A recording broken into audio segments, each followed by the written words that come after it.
Hey, this is Matt once again. Welcome back to another video. And this is a paid request for Jonathan, who sent in a couple. Thank you so much. You've been very kind and generous. I do apologize for the lateness of the video, but I try to get these out as soon as I possibly can. But thank you for your generosity. I really do appreciate it. Thank you, Jonathan. And he wanted me, one of the requests was to do a commentary on It, or as I call it, Shit. Because I love the 1990 film. I think it still works very well. I never liked this one. I definitely don't like the sequel, but where Pennywise turned into a damn baby and they make fun of him, because that's to kill it. Give me the spider any fucking day over that stupid shit. But I'll take that spider any day and twice on Tuesday. But yeah, pause the beginning. Let's get into it, because this is a pretty long film. It's 2 hours and 14 minutes. And if you're a fan of the film, that's cool. Teach your own. I mean, there's Stephen King adaptations I love from back to the day. Cujo. I like Pet Sematary. I even like Pet Sematary 2. Richard Bachman, under that pseudonym, The Running Man. I love The Running Man. Maximum Overdrive, I love. He directed that. Stephen King's Graveyard Shift, I love that. I like Carrie. I don't mind Christine. I have issues with it, though. Misery is great. 1408, I really enjoy that film. So, I mean, there's stuff I do like of his. But not this one. So, take that for you will. But I'm pause the beginning. 3, 2, 1, pressing play. And like I say, if anyone wants to request any type of videos, feel free to send it either directly to my PayPal. Do have a CashApp as well. Video, movie review, re-review, thought streams, commentaries, video game playthrough, tier list, ranking, random thoughts, movie news, whatever. PayPal is the best way to do it. They do have a Cash App as well. Links are down below in the info box that I'll get to as soon as I possibly can. So, thank you.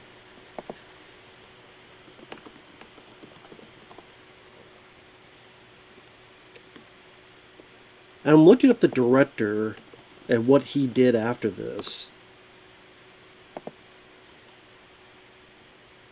Is this the same guy? Andy Muschietti? Yeah. He did the Flash movie. I wanted to make sure on that. Oh my god. He did the Flash. Should have known. Yes, I do think the Flash is worse than this, but my god, man. That's such an awful film. The Flash, Jesus Christ. Bill Skarsgård, who's in like every other damn movie. He was in the Crow reboot. He was in Barbarian.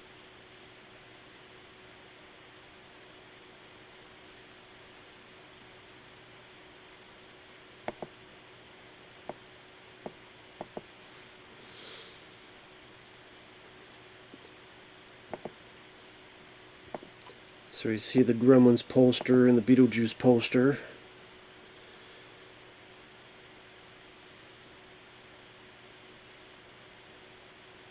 That's the thing they do a lot in these type of movies, where if they, as it says, October 1988, we gotta show the year, so make sure you get a lot of posters from that era. As dumb as it sounds, I wonder how many kids actually had posters for these type of movies. Like Beetlejuice, okay, came out in 88. Did a lot of kids go out and get a Beetlejuice poster right after the film came out?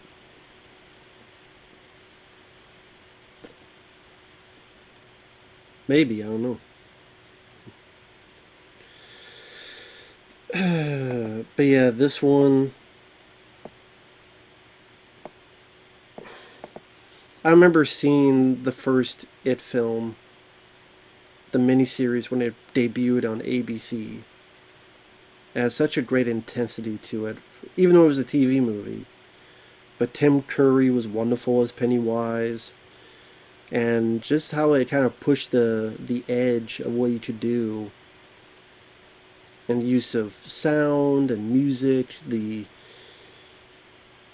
some stuff you imagine what Pennywise did to certain people, the actors involved, not just the kids, but I like the adult actors too. A lot of people don't like the second part, but I do. John Ritter and Harry Anderson, and I like a lot of those.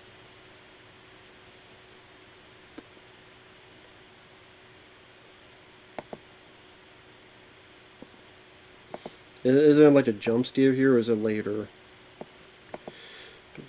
Yeah, I think it's later because we're not supposed to see Pennywise yet.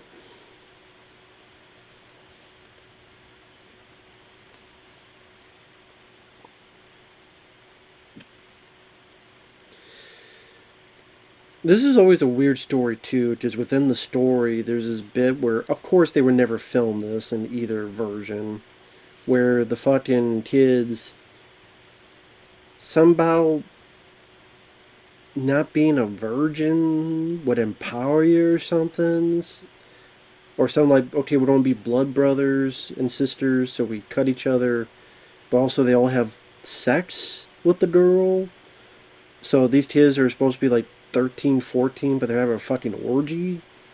Such a weird fucking thing to write. I mean, Stephen King, I don't know about him. The stuff that's based on this stuff, a lot of good movies, but I don't know about him. Bit fucking weird to write that shit.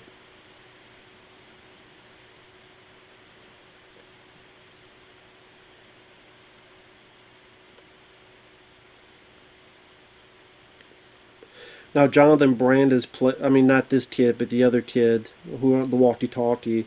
Jonathan Brandis played him in the original. I liked his take on it better. I liked his acting better. But I like Jonathan Brandis. Sadly, he passed away, ended his life way too soon.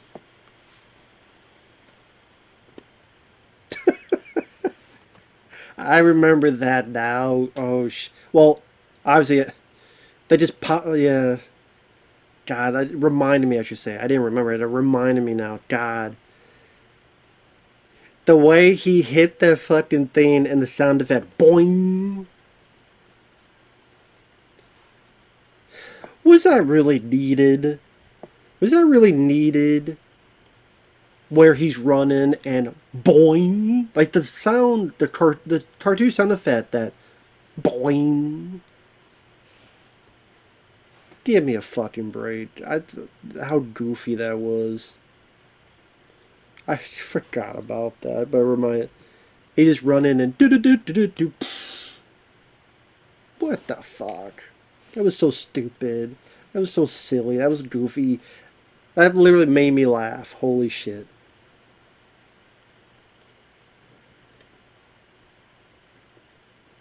And Bill Skarsgård sucks as Pennywise. I don't care what anyone says. Well, obviously I do, otherwise I wouldn't mention it. If you liked it, that's fine. Tim Curry was more subtle. Because here, Bill Skarsgård is playing him sinister from the get-go.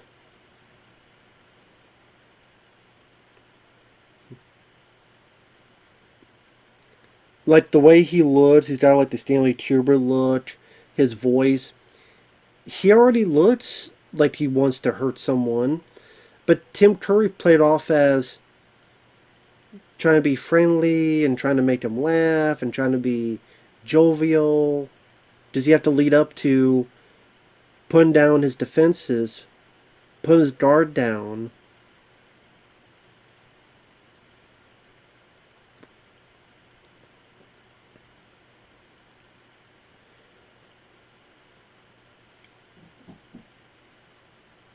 And in the way they make his teeth so long and buck tooth, his voice having this edge and his look.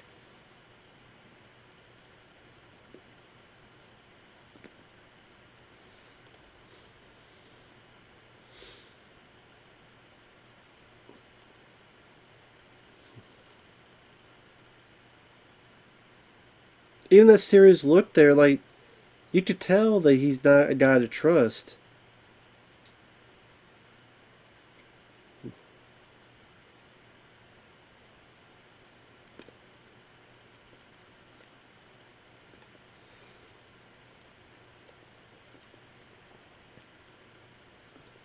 Like, Tim Curry actually tried to be friendly, which would make more sense as to why the kid reaches in and then all of a sudden becomes sinister.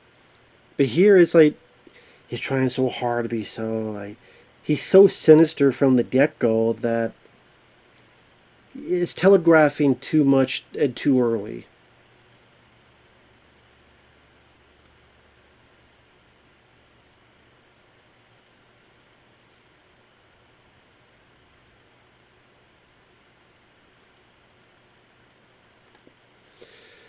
Now, obviously, this has more of the gore because they couldn't show this on TV. I'll give credit to that where it was ballsy enough to show his arms gone and being pulled in. So it was ballsy enough to show that. I'll give credit to that, but I just think the buildup of it just seemed very ham-fisted.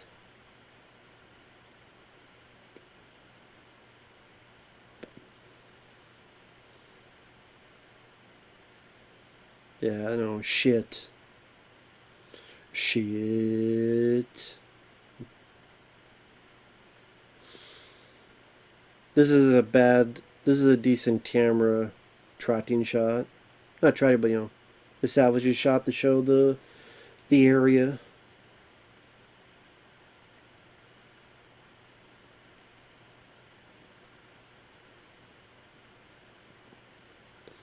But that's what I mean. Like before, then it's like, come on, dude.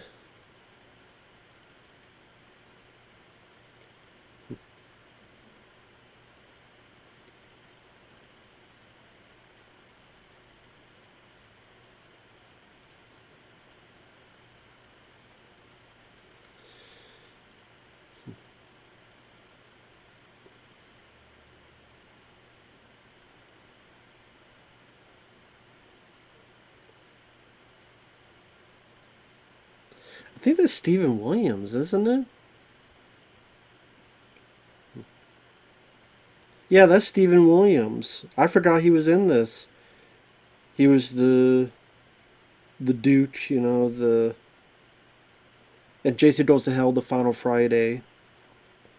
He was in this film where Lou Diamond Phillips called Route 666. He was on the X Files as as the character X, an informant. But yeah, Creighton Duke from Jason Goes to Hell, as I remember him the most. Of course, that kid on the right, that's Finn Wolfhard, the kid from Stranger Things. Which, I mean, this definitely, as dumb as it sounds, which is based on a novel from many years ago, and there was a miniseries years ago. Even with that said, this still feels similar to Stranger Things.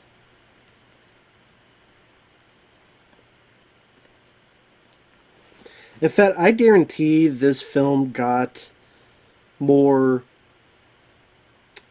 jettisoned into being made because of the success of Stranger Things. Because Stranger Things, that debuted in 2016. And it immediately was this big hit.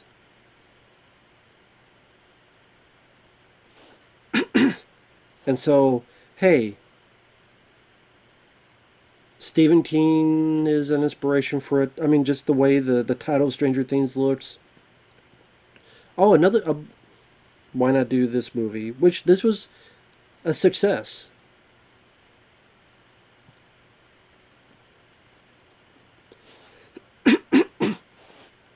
The film definitely was a big success. Made a lot of money.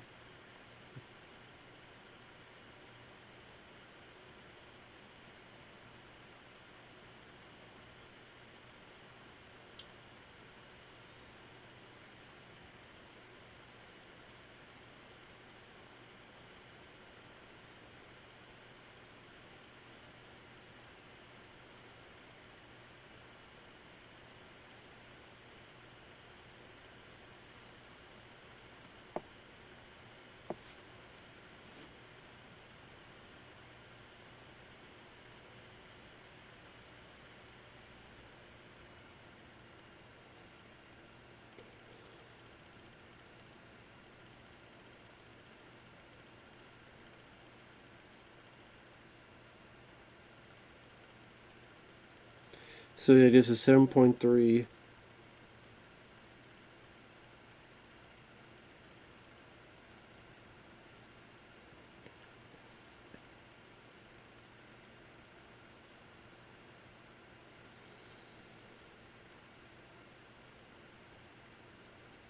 $704 million worldwide. I mean, for a budget of 35 to 40 million to make over 700 million worldwide is a shitload of money. Third highest grossing R-rated film at the time of its release. Just as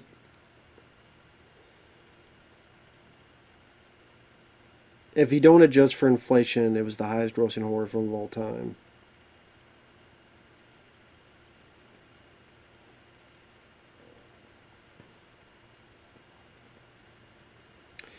I know they're doing that TV show that's been released. Welcome to Derry, I believe is what it's called.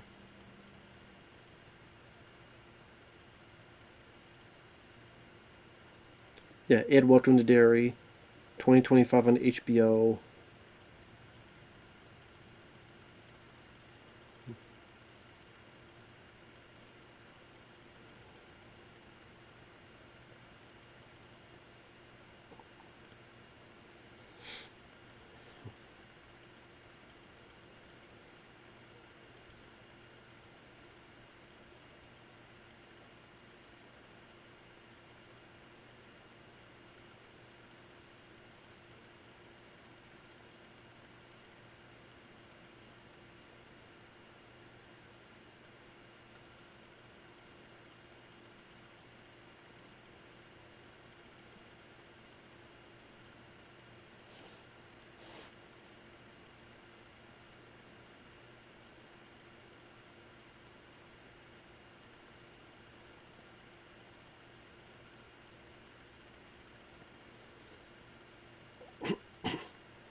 So I'm just looking through trivia, but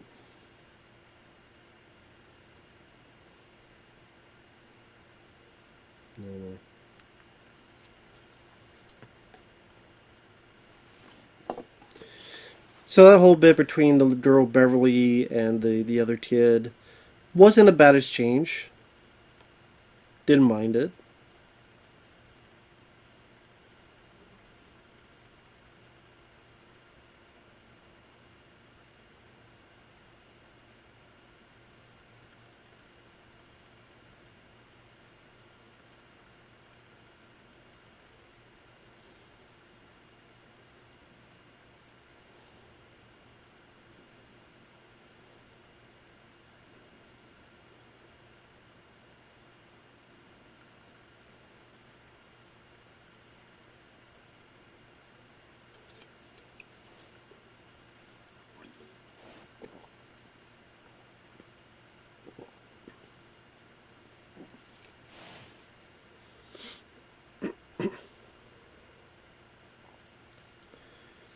Don't have a fucking aneurysm, buddy.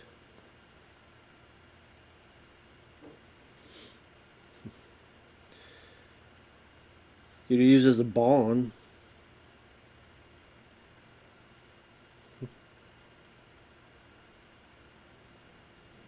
Why would he ask you? You're acting like a dick. Dick.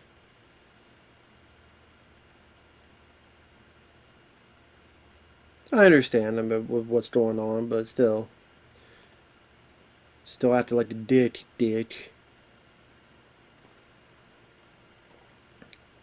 You'd be maybe a little bit more understanding for your son, dickhead.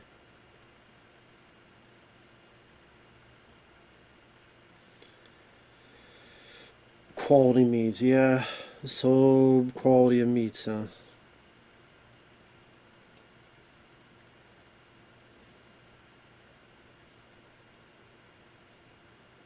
Batman, Lethal Weapon 2. Well, they did say 1989, so there you go.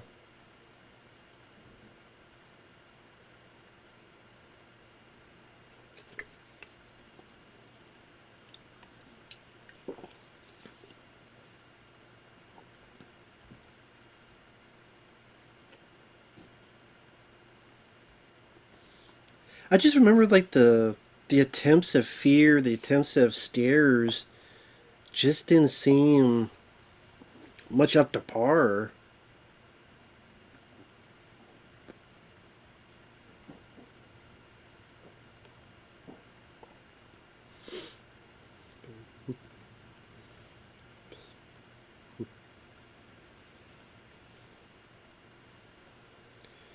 Why? Why would you go towards a door that has a bunch of hands coming out?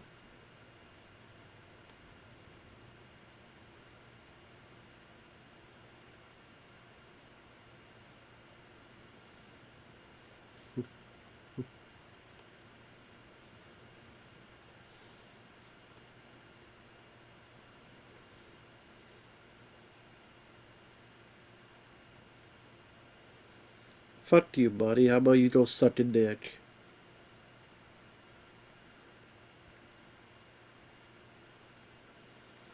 My question would be, where the fuck were you 5 minutes ago, buddy?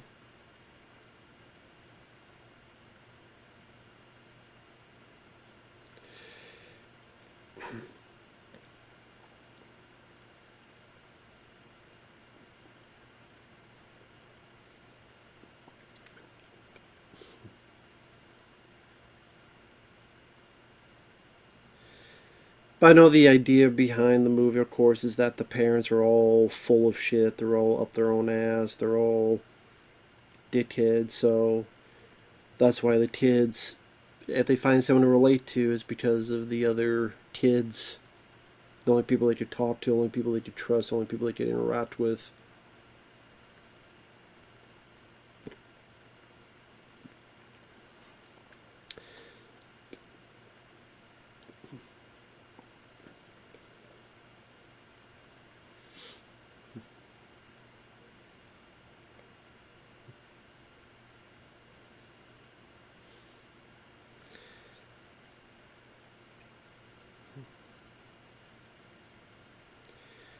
Yeah, I just remember just having this detached feeling. Like I'm feeling right now, this detached feel watching the film.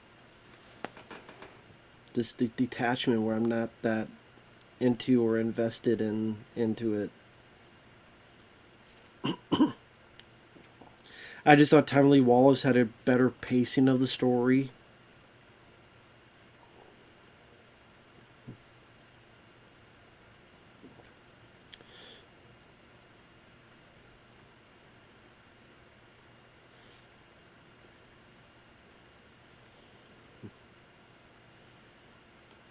What? Does it better get your money back? Picture's gone. Picture ran away.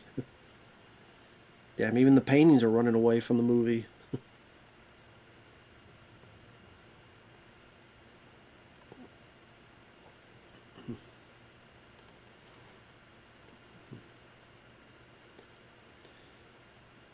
This is done CGI, right?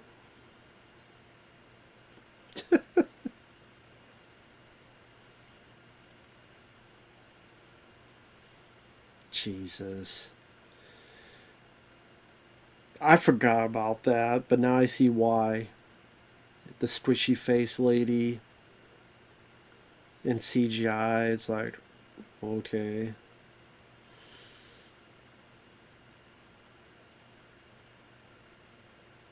Like, this is stuff I'm supposed to be fucking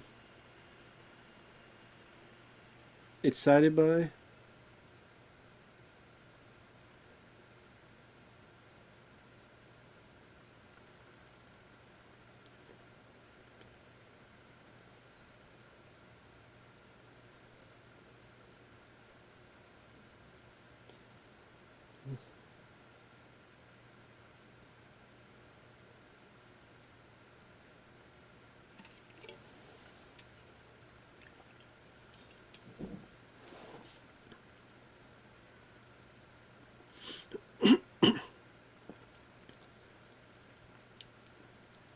She seems like a fucking weirdo, like all the parents do.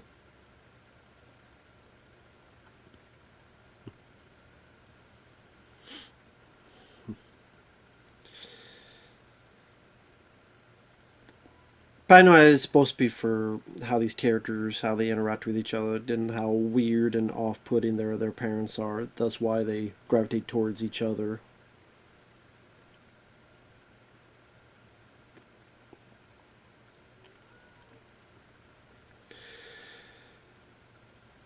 That's what I mean. It's just the stairs, the creatures they put in there, like the thin woman from the painting. It's like what?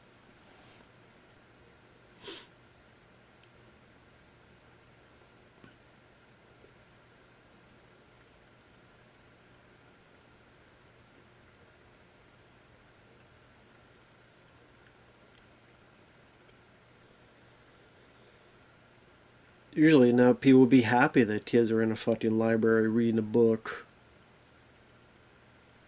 and she's telling them to go outside. How many people actually go into a library and read something called a book nowadays? Be like, what the fuck's a book? They just read all the shit off here. It's like, there's this thing called pages made from paper.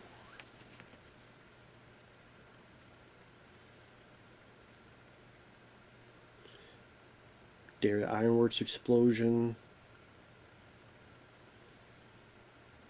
There's a lot of turmoil. There's a lot of history here. From just like the black hole of the earth.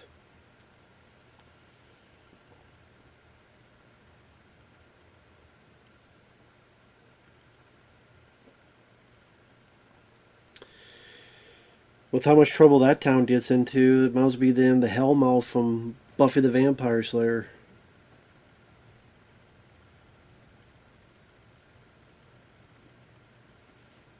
Yeah, that's the thing. Isn't even this fucking balloon CGI?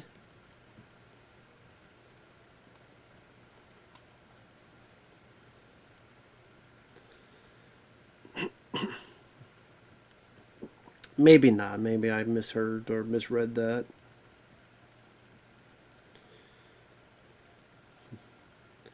What is that? An egg? Yeah. We don't do just don't stick it up your ass.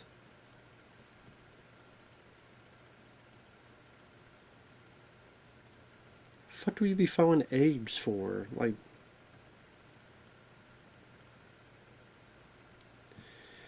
life's gonna end well. You found eggs.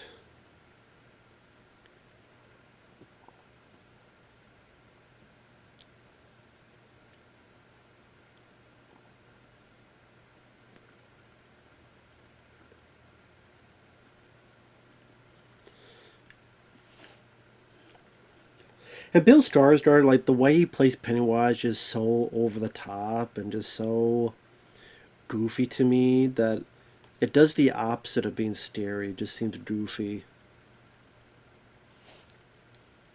Like try hard.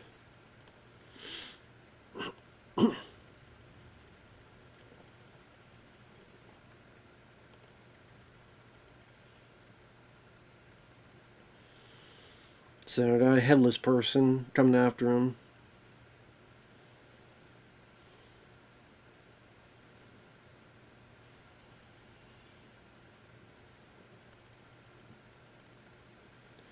Called him Ada Boy.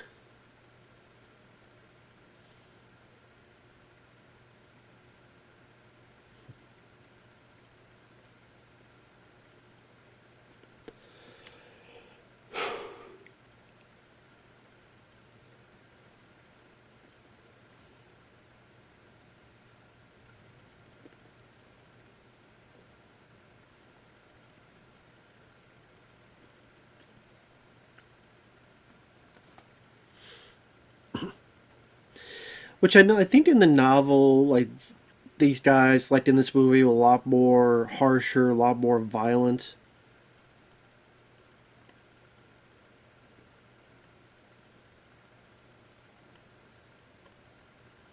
I know this one they definitely see much more serial killer potential. Yeah, and they get ignored.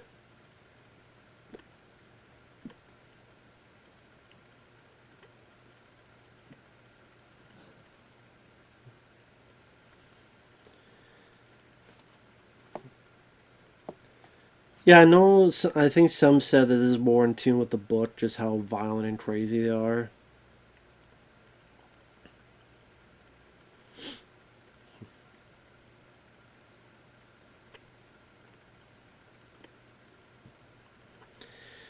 But they just nothing subtle about it. Nothing subtle about the characters. At least some of them.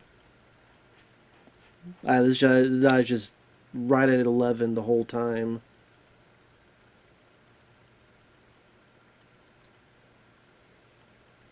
Like straight into pretty much serial killer territory.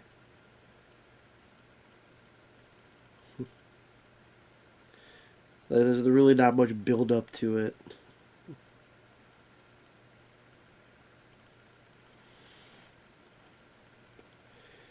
I remember reading something about how I think there's a scene that was cut where that guy actually murdered those other kids that you see part of his gang. Because I think you see him later on, but the gang's like missing, and that's because he murdered the rest of them, but you didn't see that. Like they didn't show it. I could be wrong. I could absolutely be wrong, but I do remember reading that somewhere.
Is this something that people did back in the day? Write their name inside the shoe? Maybe so. I mean, maybe that's more common than I thought, but I've never written my name on a shoe.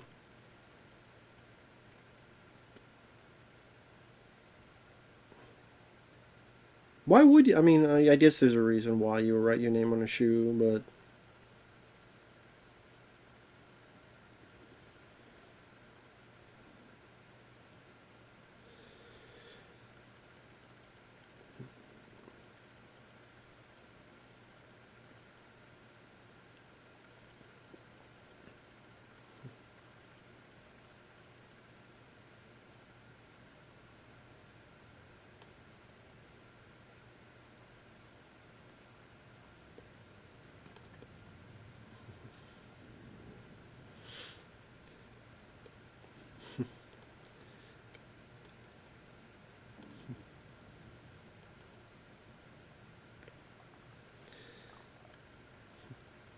I don't mind this kid who plays the.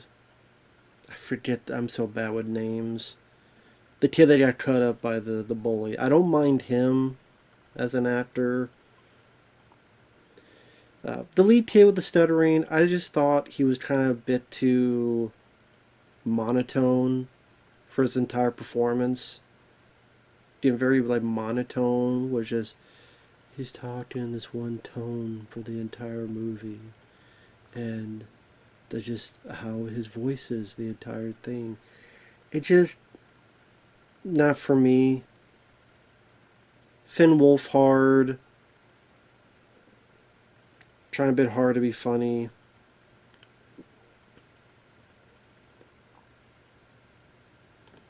They definitely amped the bullies up to the 10th power of psycho. Guy having a fucking flamethrower around.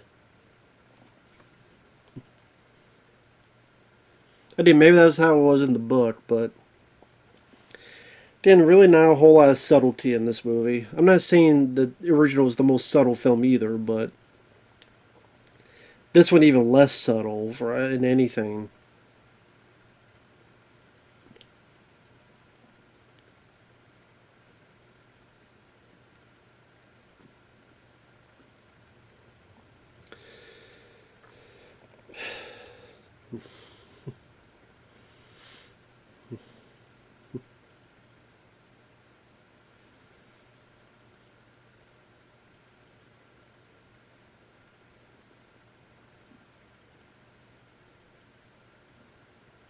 Yeah, a little something on your face, buddy. Yeah, that balloon was definitely CGI.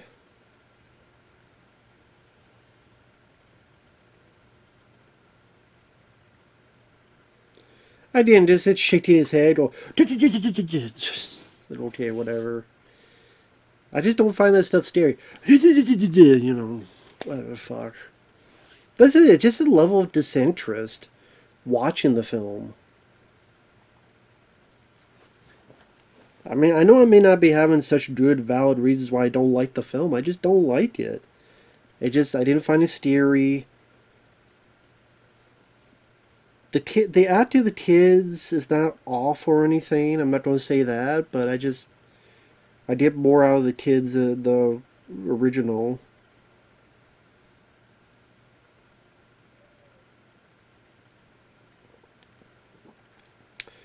I hate the Pennywise. I think sucks in this.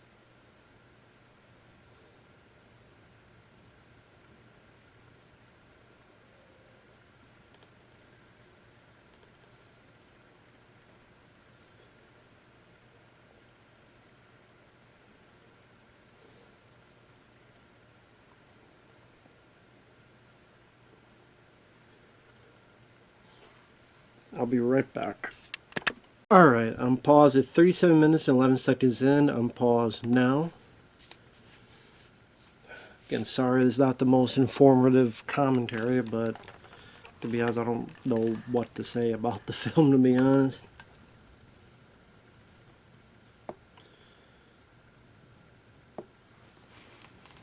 Here's the girl getting her tampon on.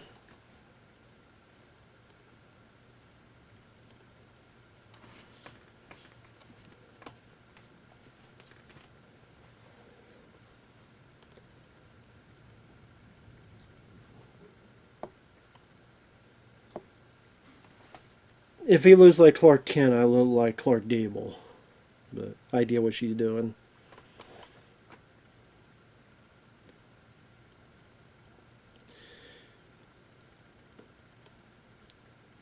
But I mean, that again, that's the point that's trying to showcase is that the adults here can't be trusted. They're either undependable or Stevie, or in this terms, two shies away from a PDF file. And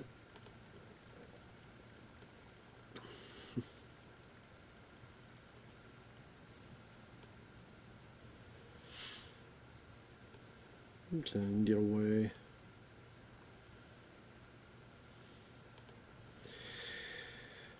Yeah, I wonder that back then it probably was easier to steal shit because they don't have as much for cameras and security systems like today. So you just imagine just how much they were able to steal and fucking get away with.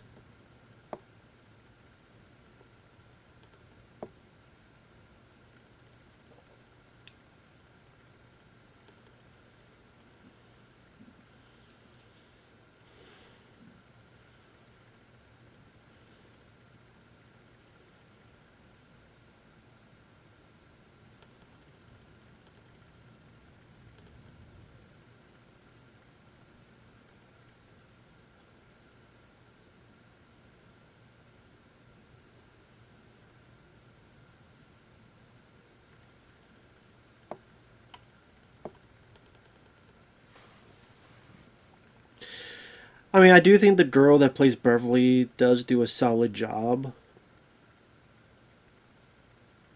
And Ben, I think that's the other kid. She said Ben. Yeah, Ben and Beverly, I would say I thought do the best jobs of the kids. I mean, the other kid just trying to be kind of sticked in the mud.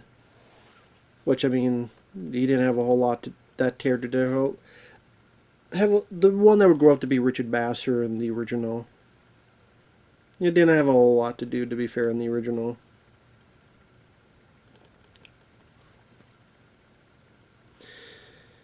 The other two kids, I would say, just kind of more annoyed me than anything. Just kind of irritated me more than anything. But yeah, Beverly and Ben, I did like them.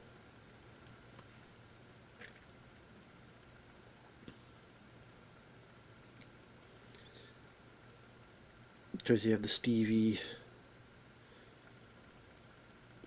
as fuck guy here.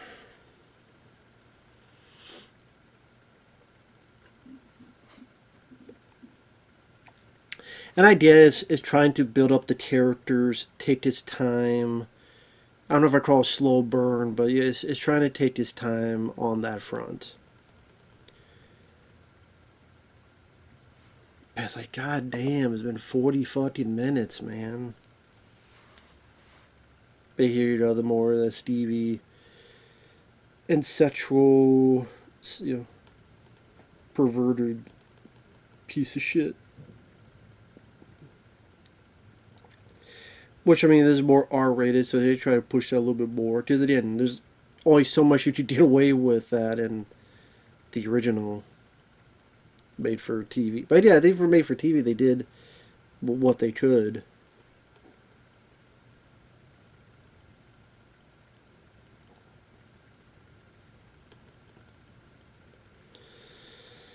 Here she's cutting her hair. I wouldn't put it down the drain. It'd be stopped up. I would just have a trash can and put it all in there. Not down the damn drain, because then it'd get plugged up and you just have a lot more issues and questions. When you shave your head, do the Ripley Alien 3 look. Be Sinead O'Connor. Just shave your head bald. He won't look at you. I mean, that's the thing. If you shave your head bald, he won't look at you in that way, in that shape, in that form. Now all the kids are in their underwear. What is this, Victor Salva directing? Everyone in their tighty whitey underwear.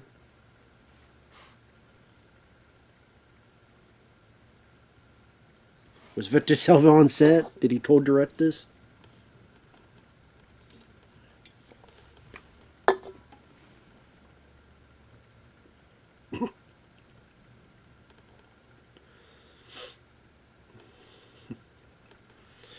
It's a hell of a leap.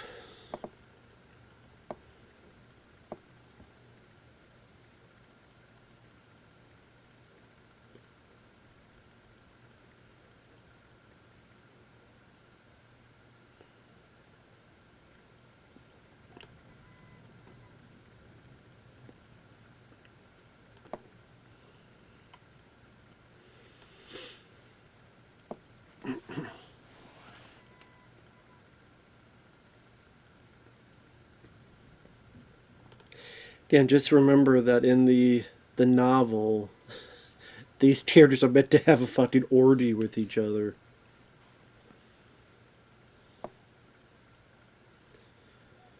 Which is just a wild thing to fucking write in a book like that, man.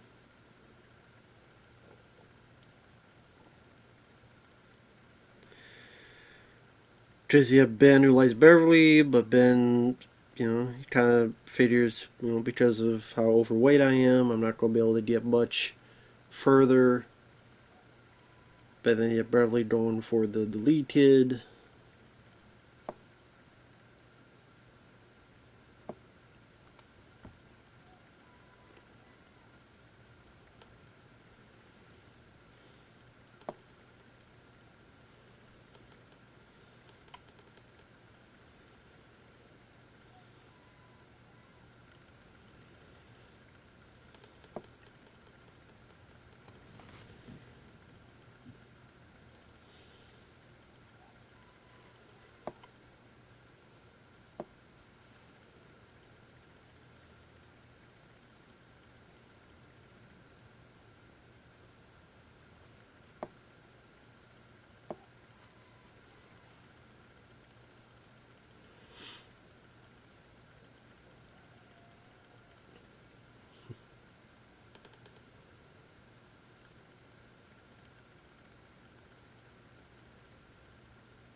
Hey, don't get mad at him. It's not his fault you can't spit it out today, Junior.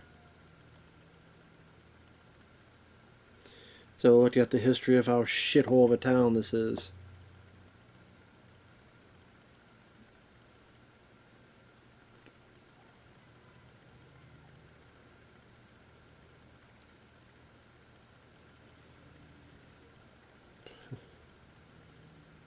Six times the national average.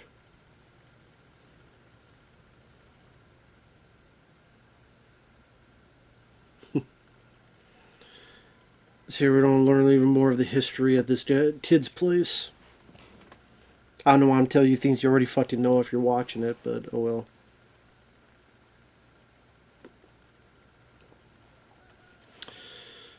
Oh yeah, that kid who was in the sewer.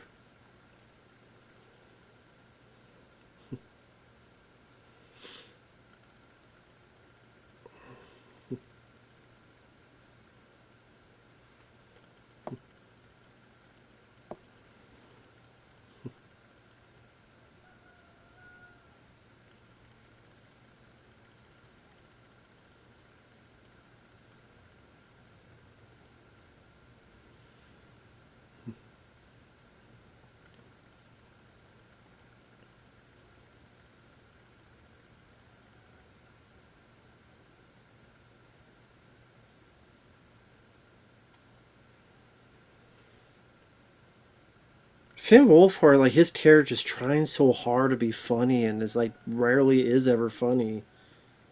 Just trying so fucking hard.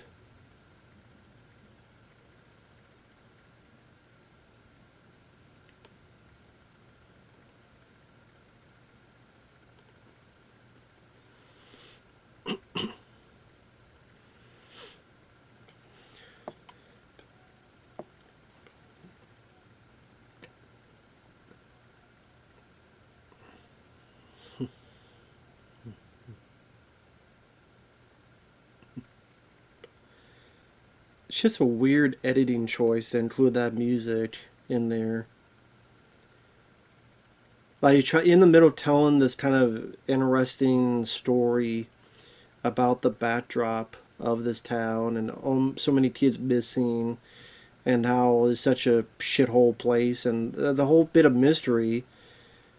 Then they just have a New Kids of the Block poster and have music. Hey, tough. It feels so out of place. It's like, hey, we can't have it be too sinister. We gotta throw a joke in there somewhere. We gotta throw a joke in there someplace. So put it here. It just maybe the what the fuck? That's where I was just like, what the fuck? It didn't fit with the rest of the tone of the scene. It's like it'd be in the middle of like being stalked. That I don't know. All of a sudden, someone comes up and throws a pie in the kid's face. Like, what? Where'd that come from? Now, of course, they mentioned New Kids on the Block before, so it's a tie back to that. But if it was like they were leaving, and like she looks at it, but you didn't need to add like the music. Is that just I don't know. It just seemed a bit goofy.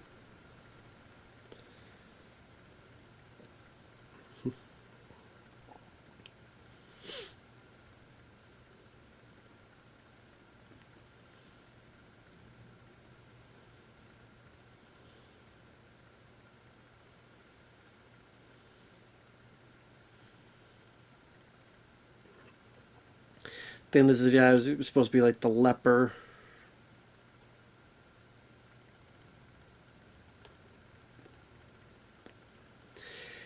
Again, these scenes just come off more goofy to me than anything. They just come off as more silly. Because the music's trying to be so big and dramatic. Like, you better be scared of this because the music is so big and... Dun, dun. And, like, the fact that all these have, like, CGI enhancements on it.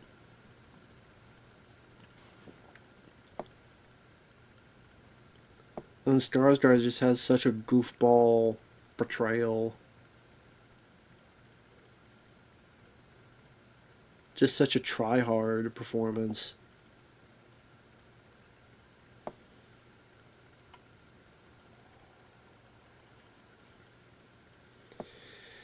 Again, just trying so hard to be steering and intimidating for me just doing the complete fucking opposite. Again, no subtlety, just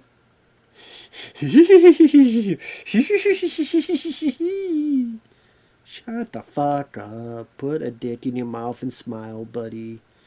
And in the other creatures, it's just okay. Here's what was the thin person, the painting, the thin woman painting, the headless person, the leper, I'm gonna call it. Just each of them have their CG enhancements and goofball shit with it, and over dramatic music, and they're not fucking bit of subtleties. Like Jesus H Christ.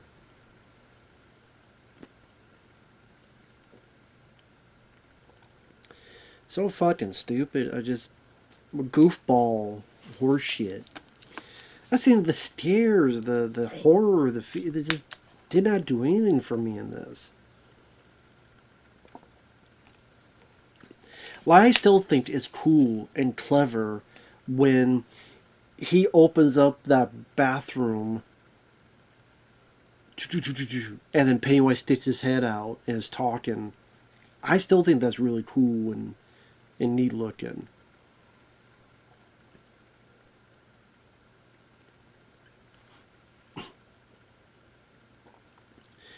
Yeah, the one guy that's a werewolf because I watched a werewolf movie. I wouldn't call that scary in the original, but at least it was done practically.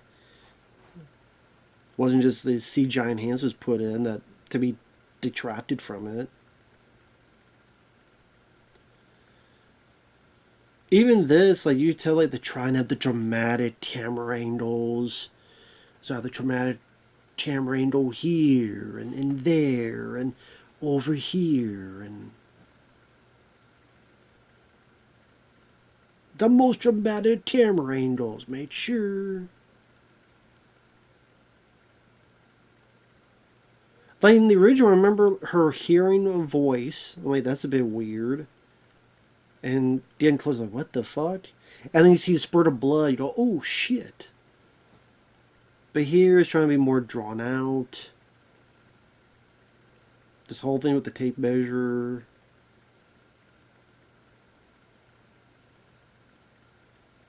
Then this bit here. What is it? Like, what, fucking Venom now? Fucking Venom's trying to get her in the damn sink. Now it's the grudge lady, her fucking hair. Unless she's attacked by hair. Hair steer, not playing fair.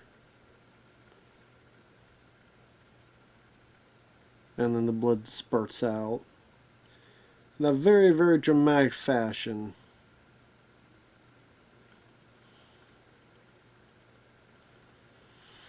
It's like, we gotta go bigger. See, the blood spurted out and it hit her. Here's got to cover the entire place. It's got to be a swimming pool of blood.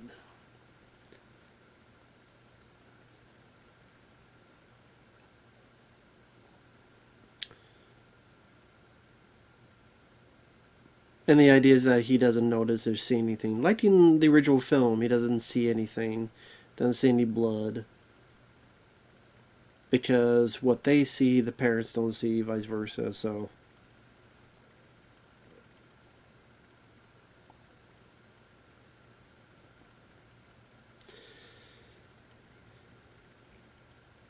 but it just makes it a bit hard when the kids are cleaning it up. It just makes it a bit harder to believe they could clean all this shit up.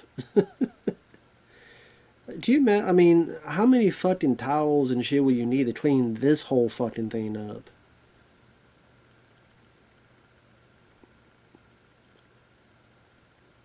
But they seem like a much more manageable, practical task in the original film. That's what I mean. Like, no, I keep repeating. Like, the original's not, the most subtle film, but here's like no subtlety whatsoever at fuck. And hey, there are films I love that don't have subtlety. I'll give you that. But I'm just saying, with the compare and contrast, I prefer the way it was done in the original more. Hey, we have our preferences. Whenever you watch two things, you don't like one better than the other. There are remakes I like more than the original, or I liked in general. Let's stick with horror remakes. Okay, Hills of Eyes remake. I like that a lot more than the original. The Last House on the Left remake. I like that a lot more than the original. House of Wax remake. I really enjoy. I don't mind the Black Christmas remake in 2006, and that's definitely a lot less subtle than the original. But that's a film I can deal with. Oh, yeah, it's like a fun little slasher. Has its issues and problems, but I like it. I think was it 2006, somewhere around there. The other one I didn't like, the 2019. That was a dog shit movie. But yeah, Last House on the Left remake I like. House of Wax I mentioned. Hills of Eyes I like that remake. Hell, The Blob from 1988 and John Carpenter's The Thing are two of my favorite films. I'm talking about like ones to Texas Chainsaw Massacre remake I liked from 2003, but the Amityville horror remake I thought sucked. I like the Dawn of the Dead remake from 2004. I don't like I don't think it's better than the original. I think the original Dawn of the Dead is one of the best horror films ever. It's one of my favorite films. But I like the Dawn of the Dead remake. But again, the original I think is better. Amityville, I like the original. I don't like the remake of that. Poltergeist, like the original, don't like the remake of that. And you say, well, it's not a remake, it's another adaptation of a book. Okay, I can understand that. But, I mean,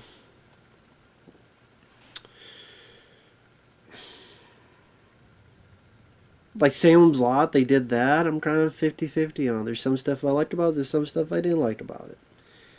Pet Cemetery, I saw that. I thought that was awful. That newer one. I'm trying to think. The newer Terry, I didn't care about. I prefer the older one. I'm trying to think of a Stephen King. Let's see. There was Terry. There was The Shining. Love Kubrick's version. Hate the TV miniseries version. They remade Children of Corn multiple times. That shit was awful. This I remember being so laughable. I think there's another one where Pennywise goes. "Duh, duh, duh, duh, duh." This I remember being so fucking laughable. Oh, same with the kid, like trying to say these things. Like he's trying to be scary. What does this kid say again?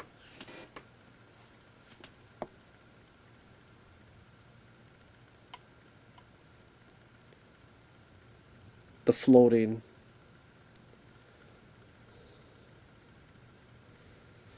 You'll float too.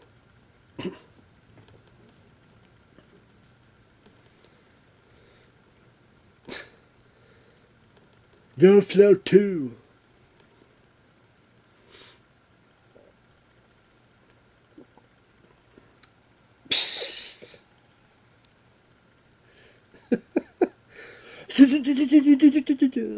Like just fucking Johnny Depp from Alice in Wonderland doing the photo whack and whatever. Just do like a dog paddle with his feet. Like a duck on fucking amphetamines. That's what he moved, like a duck on fucking amphetamines. Distal duck. This again, that shit's not fucking scary to me. That stuff is goofball horse shit. Look fucking stupid.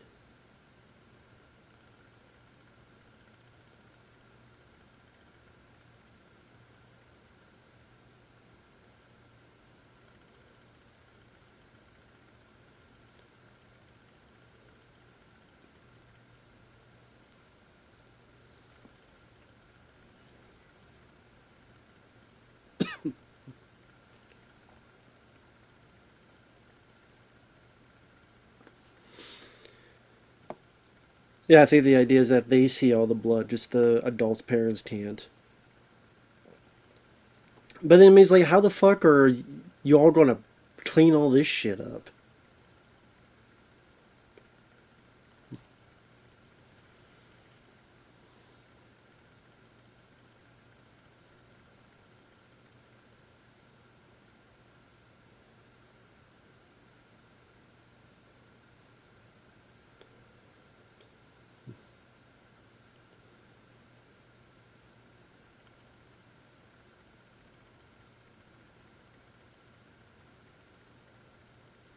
Well, if the dad can't see it, that's not going to really make much of a fucking difference.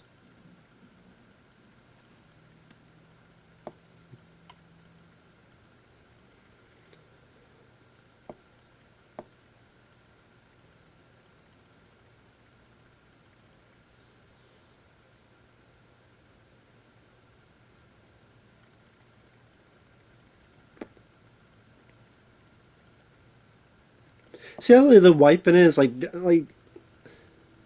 no. I mean, I don't. I just don't buy them clean all that shit up. I don't.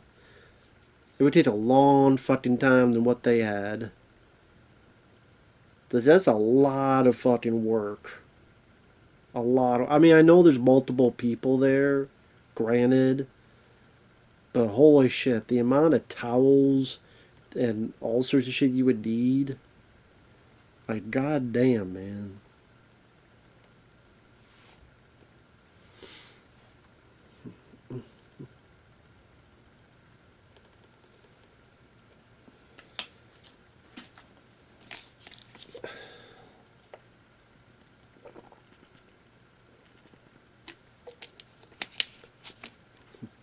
Man, definitely felt sorry for the Ben character.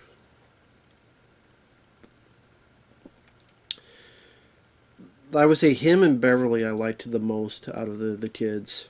I probably said that when I first saw this. Just know that the actress that played Beverly, she had a certain mature stature to her because of stuff obviously the Tara's been through with her dad or family and stuff. So I thought that worked well. This other kid, again, he was just so monotone and boring. Just very boring delivery of his dialogue. I'm sure he was told to act that way, but there's just no personality. It's like a lot of people nowadays. Like they don't have a lot of personality. I just if I speak flat and monotone, that means good acting. Seems like a lot of people do that nowadays. Flat monotone, that means I mean okay. Some people can do that and get away with it, but not everybody can.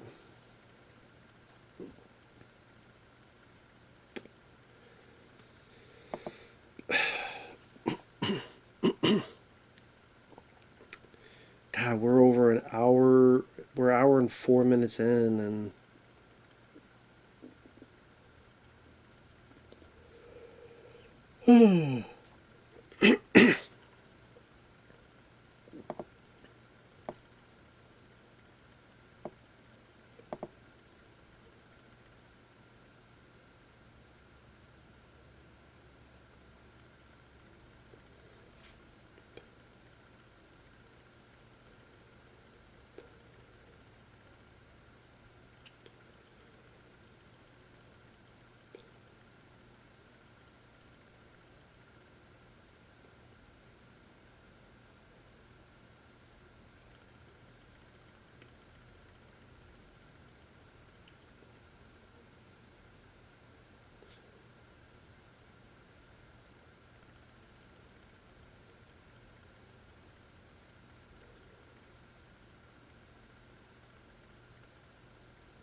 I'd be like, don't leave your bikes in the middle of the fucking road.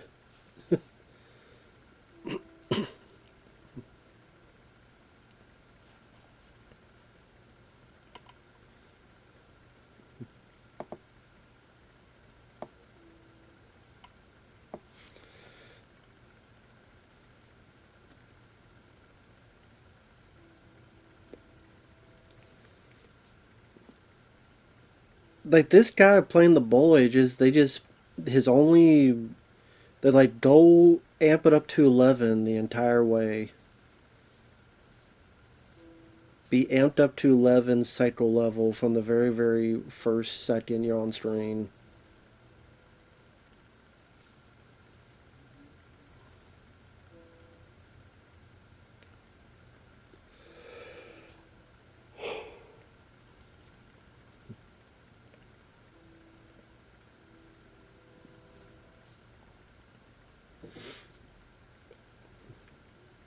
Here's throwing the rocks.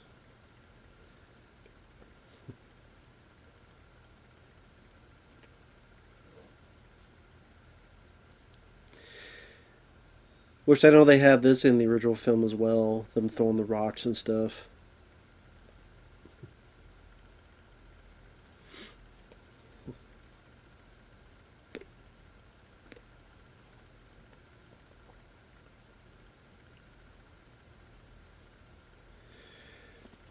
I think he does kill the other two. I don't know what the fuck.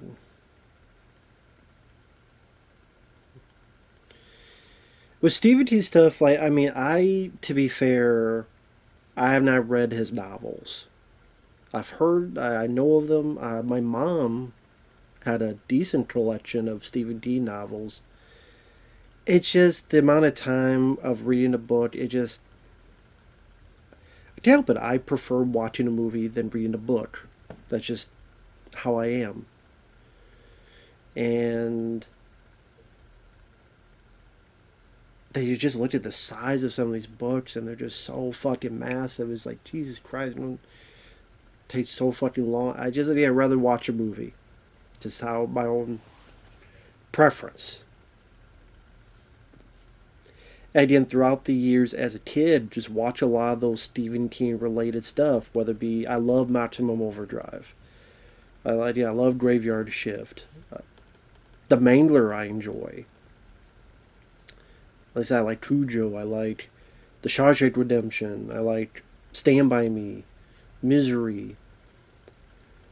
Even like the Landoliers I could watch, is aside from the awful effects where the creatures look like Pac-Man. But nowadays, like if they announce something that Stephen, like I mean, they're doing another adaptation of The Running Man. I don't look forward to that. I don't care Edgar Wright's doing it because I'm not interested in seeing another version. Just not interested in it. Same thing when they announced this. I'm like, I'm not interested in another version of it.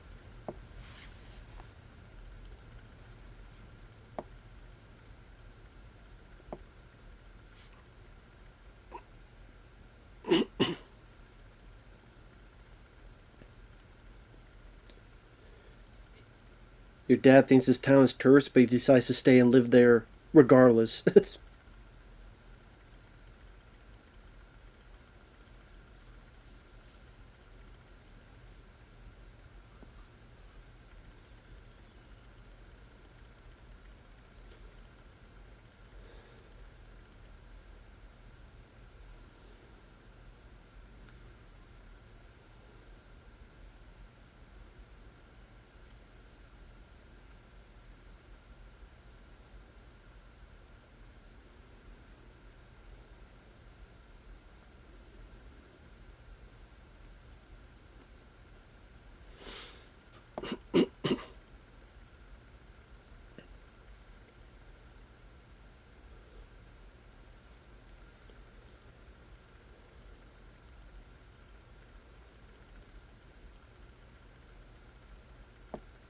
This kid here who plays Mike, I don't mind him either.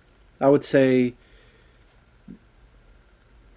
well, funny enough, the three sitting on the bench. Funny enough, those three sitting on the actual bench, Beverly, Mike, and Ben. Those are the three I like the most. That's funny. I mean, yeah, the one kid that's sitting on the top of it. No, I mean, but the three actually sit on the bench properly are the three I like. So that's kind of funny how that worked out.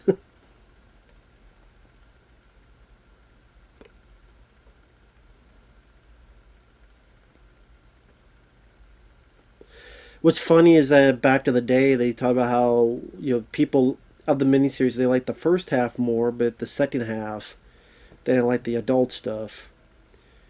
And then lo and behold, they have this first half with just the kids, and then they release the second half, and that doesn't get as much of a good reputation. Ideas for people, just the adult stuff, just isn't as interesting to them to see adults deal with this creature, this force, this Although I guess in that they do keep Pennywise even at the end.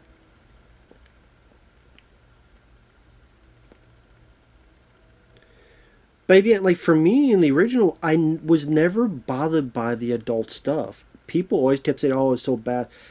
I like the stuff with Henry Thomas and John Ritter, and I like Annette O'Toole. I like those characters. I like their interaction. I like Dennis Christopher. I like how that played out. The spider, yes, I get it. You should have just stuck with Tim Curry's Pennywise. The spider gave him something physical to fight instead of just taking turns punching someone in a clown.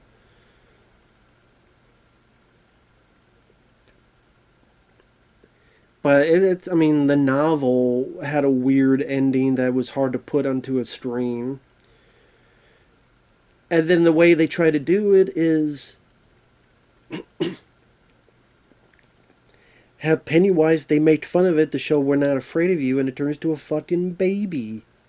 A Pennywise baby, which just looks so fucking stupid. This Pennywise baby shit.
This scene perfectly illustrates my issue with this film.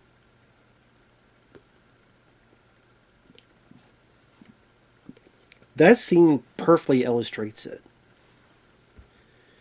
When it's just showing the projector and the still pictures moving so fast, it becomes a moving motion picture, and the reveal of like the mom's hair covers.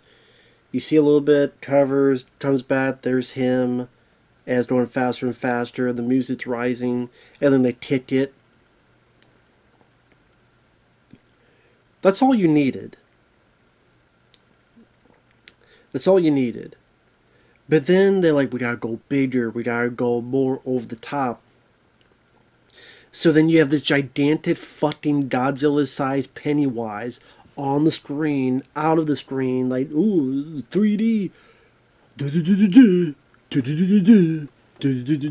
it just, now it like became goofy. Like again, the stuff with the projector, the slide projector, and the build up, while the music's being a bit too over the top, the music, I laid in thick. The idea of the projector, I don't mind that idea. I think for, other than the music, like just ease down, Ripley, ease down. But then when it goes that big gigantic booga ooga booga, that's not scary. It's just like there's just like how goofy this giant fucking thing looks. Fuck. Like come on now. Like now you're losing it. And that encapsulates my issues with this film.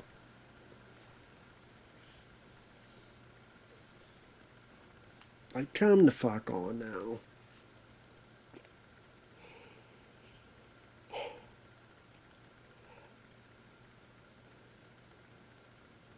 Yeah, I think they go in this house and they get trapped, and isn't there like certain rooms they have to pick to try to escape or something? Certain doorways, I think.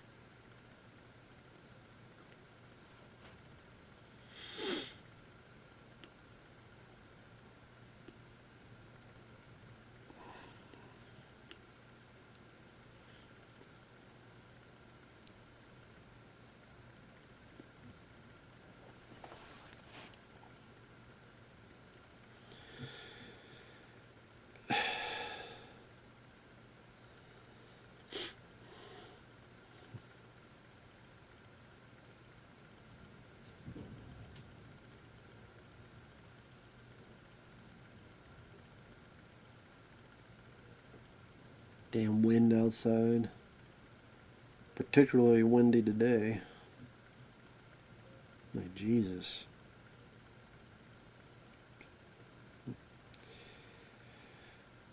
Okay, I want to see a little bit of backstory on this.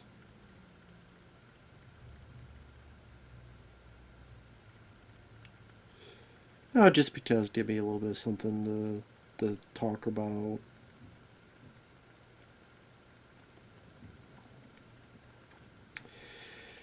Project was ongoing development since 2009. Two major phases of planning with Terry Fukunaga, 2009 to 2015. And Terry Fukunaga was the guy who would go on to direct No Time to Die. Now, he directed the first season of True Detective, which I do enjoy. I think that's a very good season of True Detective. With Woody Harrelson and Matthew McConaughey, I think they did a great job with that. No Time to Die, not so much.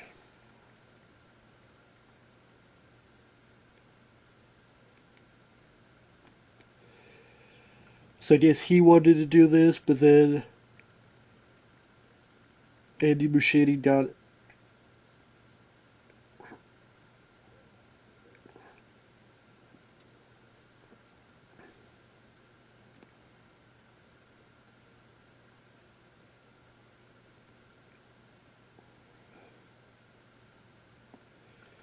I'm just looking through.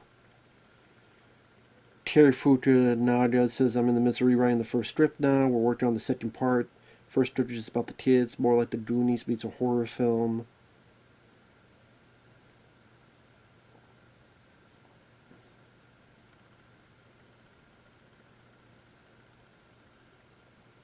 In 2015, he dropped out, clashed with the studio, and didn't want to compromise his artistic vision in the wake of budget cuts by New Line, which greenlit the first film at $30 million. He had big disagreements with New Line over the direction of the story. I was trying to make an unconventional horror film. It didn't fit into the algorithm of what they knew it could spend and make money based on not offending their standard genre audience. The budget was perfectly fine. We invested years in so much anecdotal storytelling in it. Chase and I put our childhood in that story. So our biggest fear was that they were going to take our script and bastardize it. So I'm actually thankful that they are going to rewrite the script.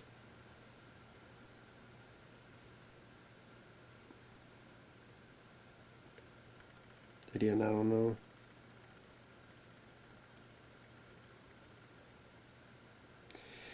Andy Muschietti says the way he intended to execute the script is something that only he could talk about. I just say my version highly emphasizes Pennywise's most terrifying virtue, ability to materialize into your worst fear. Disturbing, surrealistic, and testing experience that will leave nobody at ease. Bullshit. I ain't in this fucking version, in my opinion. Bullshit. Bullshit, bullshit, bullshit.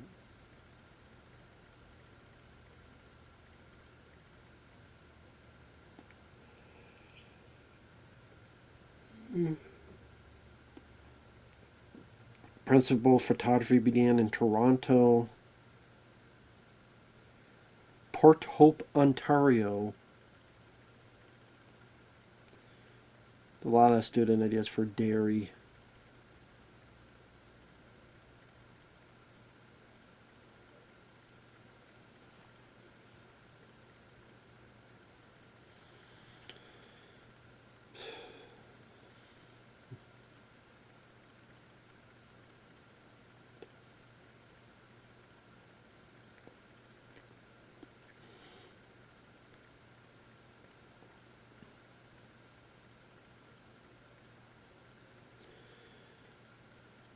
So now they're trapped in the house. Finn Wolfhard has all these damn clowns.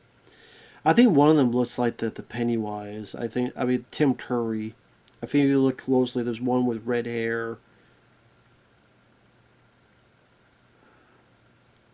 Yeah, on the left there. On the left, there's Tim Curry's Pennywise, right on the left of the screen.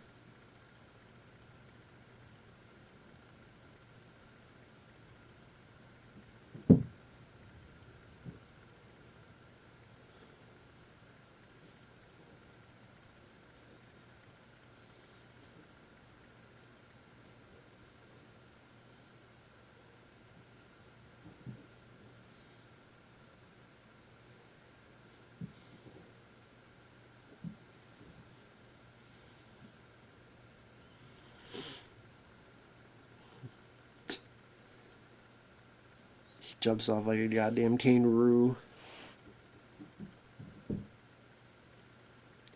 Even that, like, he's reaching for it, but you tell that the background's not real because, like, the way it moves, the perspective.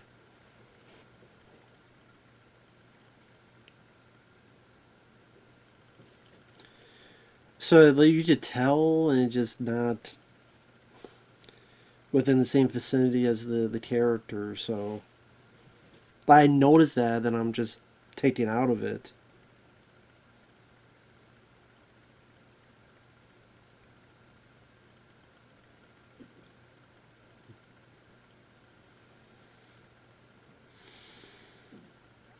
And yeah, this whole bit, I mean, all this stuff wasn't in the miniseries version.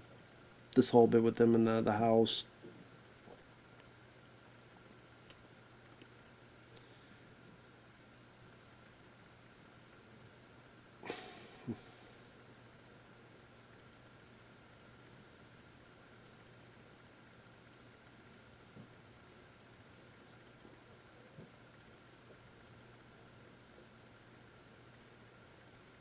Yeah, it seems like he's just trying to be steer it, not steer at all. Yeah, there you go. Steer it, all that stuff. Steer it, not steer at all. Steer enough.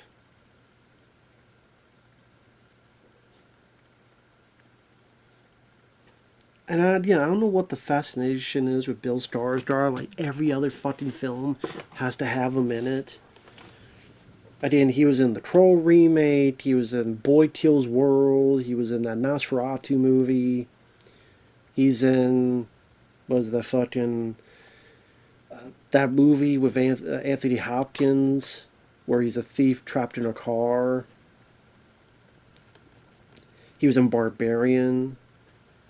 It's like, oh god, not again, not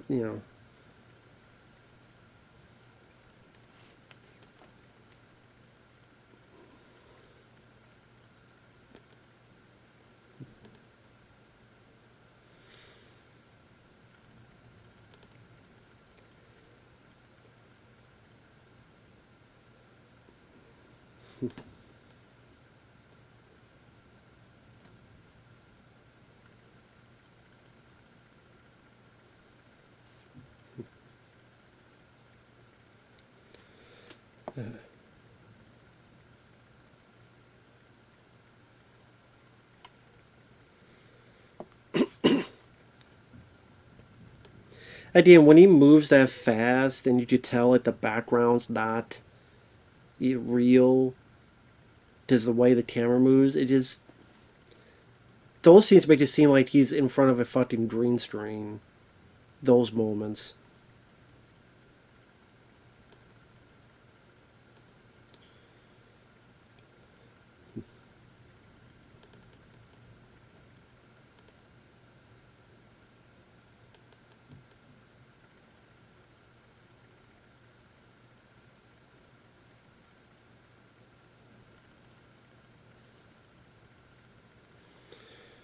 Why is the fat kid always getting fucking cut up?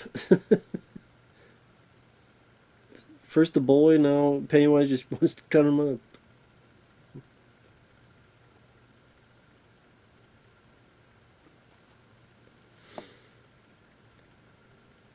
He lives, yep, there's Pennywise going up to the living where the girl from the rain is.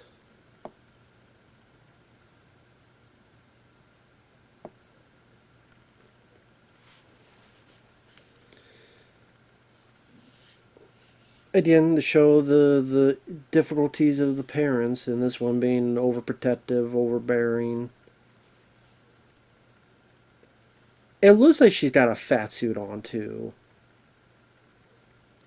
Because it looks like at times with the stomach, like you tell that it's not really all her. Maybe it's not, but it looks like not a fat suit, but like on the belly issue. Like sometimes, maybe not, but it seems like sometimes with her belly, it seems like I don't know, a pillow. Maybe that's not the case, but if it is, I would not be surprised because at times it looks like just put like a fucking pillow right where the stomach is. Well, maybe she is that fat, and her stomach is a pillow. I don't know.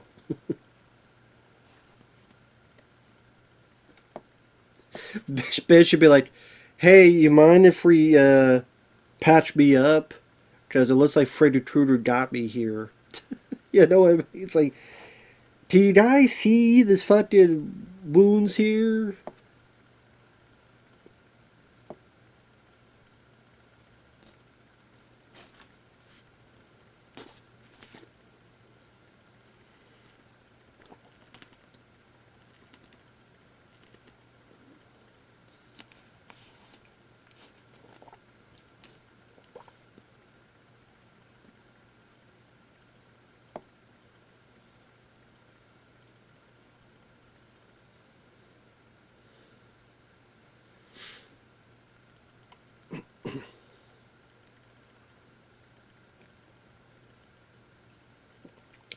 Ooh, that's a hell of a hit.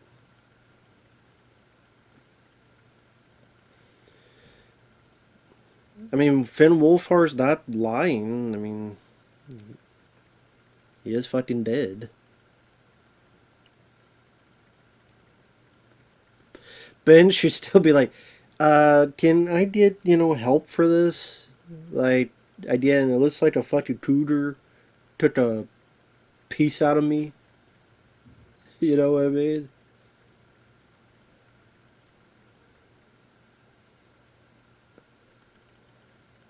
I mean, the fact that he's not feeling it and not like, I mean, for me, I'd be like, it'd be hurting and pain. I could barely move. I'd be, see how big those fucking wounds are? He's acting as if, I mean, I active get a fucking paper cut, or paper cut from a paper clip. But he's acting like nothing. I'm like, God damn, man.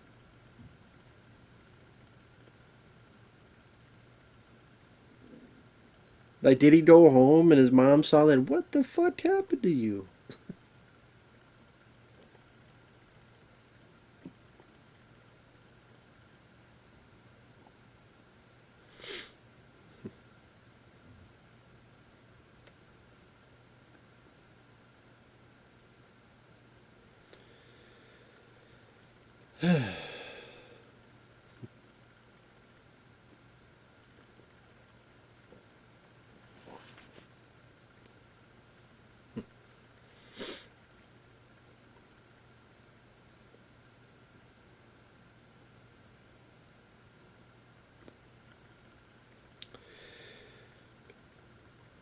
Well, once again, show how awful these guys are.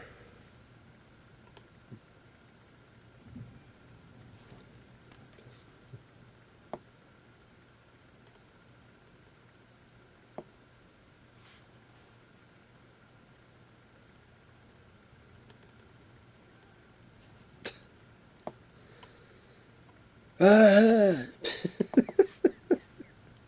I know it's supposed to be intense and shit, but just him going, ah. Just fucking, he came in his pants.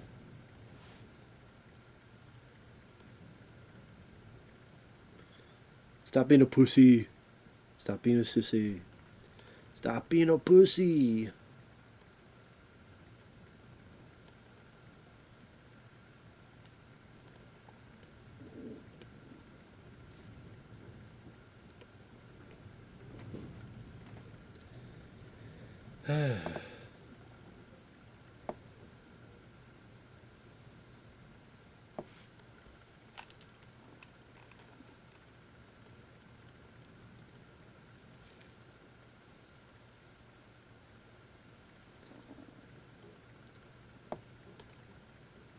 What business is of yours, lady? Why are you so fucking nosy? Nosy ass bitch. Fuck you.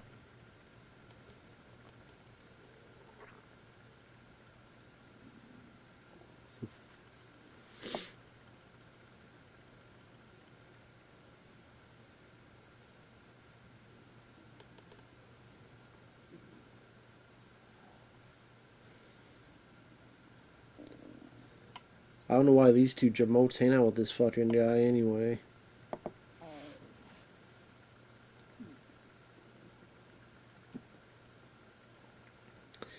Trying to think if this is when. I think this is around this time where he decides to kill his dad after you.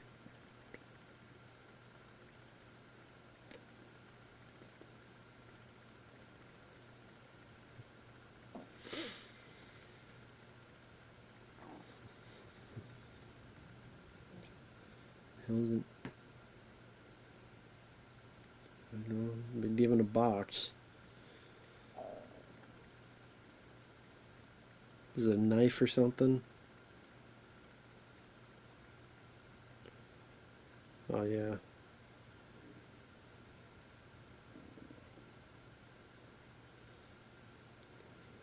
And he's shaking so damn much.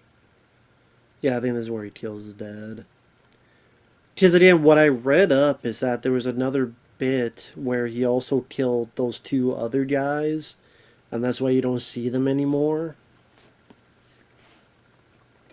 Does he like slice his neck or something? I don't remember. I haven't seen this in forever.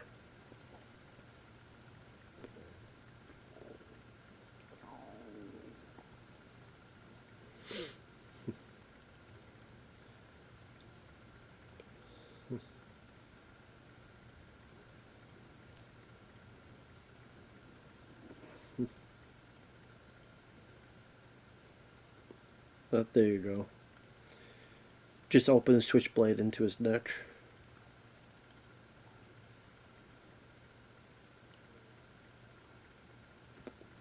See, they're saying kill them all, and this isn't the only one he kills.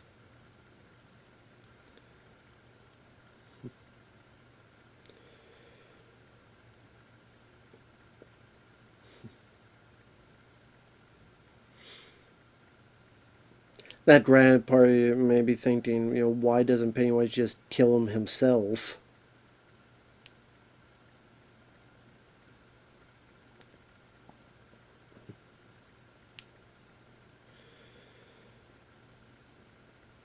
I mean, especially this where they're all separated, they're all by themselves. You think, okay, now they're much weaker because they're not a group anymore. So now would be the time to take them out one by one, but it is what it is. Pennywise just wants to do whatever the hell he wants in this. Telling you, lady, just shave your head and he won't want you anymore. Tell you, Sinead O'Connor route. Telling you, Sinead O'Connor.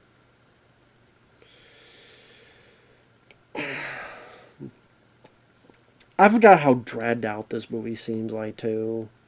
Fucking dragged out. Over 2 hours long. But there you go. On over two. Maybe that's another thing too. Is I think of all the other horror films that come out throughout the years. All the other ones. And again, this has an over 2 hour running time. Is rated R. So you can't say, well, it's those reasons why other films flopped. And it's over 700 million worldwide. I don't think of these all the other horror films throughout the years. The other adaptations of Stephen King stuff, or the other horror movies that I just think are much better than this. Whether it be, John Carpenter's The Thing and the Blob remake flopped when both of them came out, or even films like recently, like Malignant. Really enjoyed that. That film didn't do well.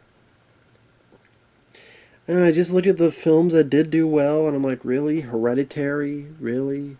This film? Really? Barbarian, really? Nosferatu, really? But you know, people want to shit on Willy's Wonderland. People want to shit on *Malignant*. People want to shit on, you know, films that didn't get much, like *The Final Girls*. I thought was pretty good, and it's like whatever. Different taste, different aspects, different. People are into different things. What can you do? Just how it is. Ooh, that's a nice hit. Get down, motherfucker. Get your ass down. Like you deserve, you bitch. You motherfucker. You motherfucker.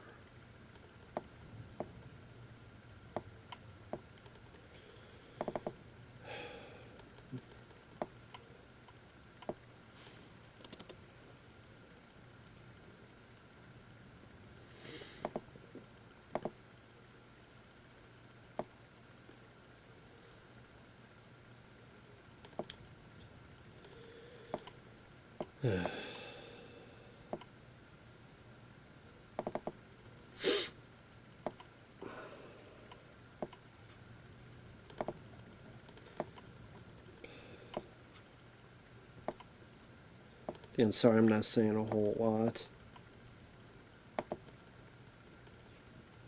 You die if you try.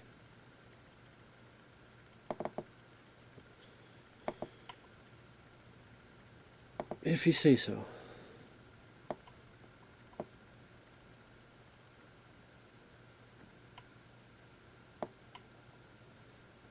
Nah, Street Fighter.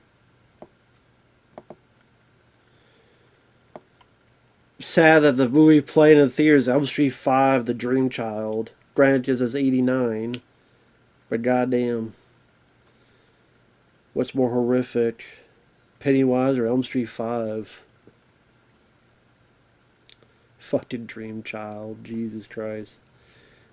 Awful fucking movie. Although, which would I rather watch? Elm Street 5 or this one? Jesus. I don't know, because Elm Street 5 was disappointing because I love Elm Street 4 and 5.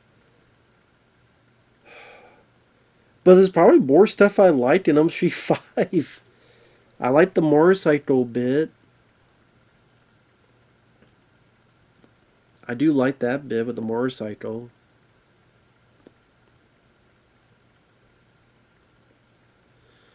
I like some of the stuff in the dream sequences. It's not over 2 hours long.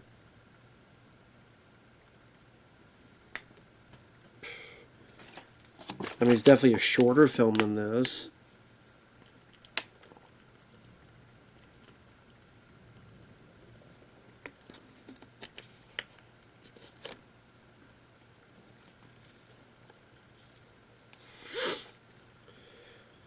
Now, did the mom know what was going on in a way and thus wanted to hide her kid here to... or hide her kid to get away from... or whatever the fuck.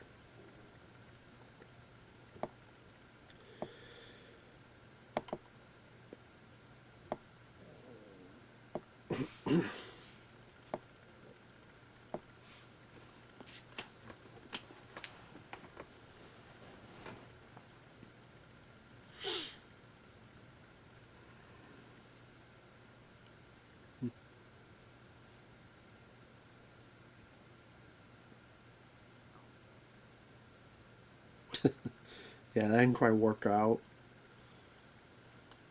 Guess he tried to have a broken bottle as a damn weapon and just fucking disintegrated.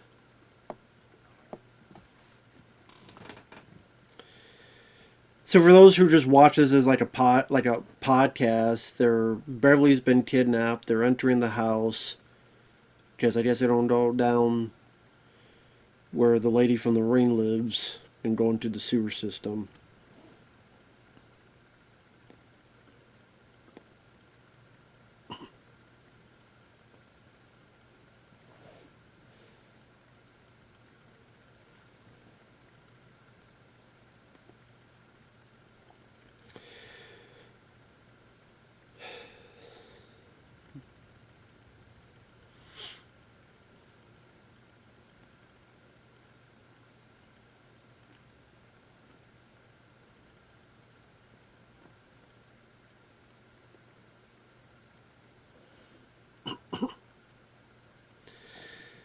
But I think that the next time you see that bully character, you'll see him by himself, and if you're wondering, well, why is he by himself? Where's the other two guys? Because apparently he did kill those two guys, and then they just cut that out.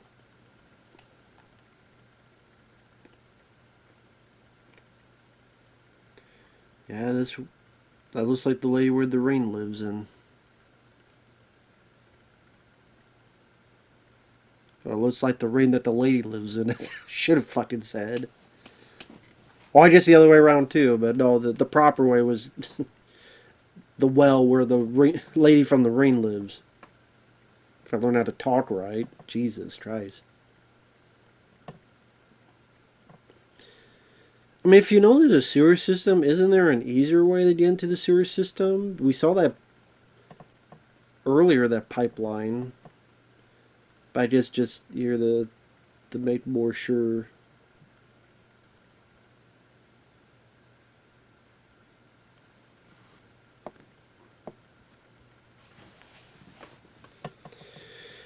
I don't know if this is how it was in the novel, where he kidnapped her and the boys had to go rescue her. I don't know if that was how it was in the novel.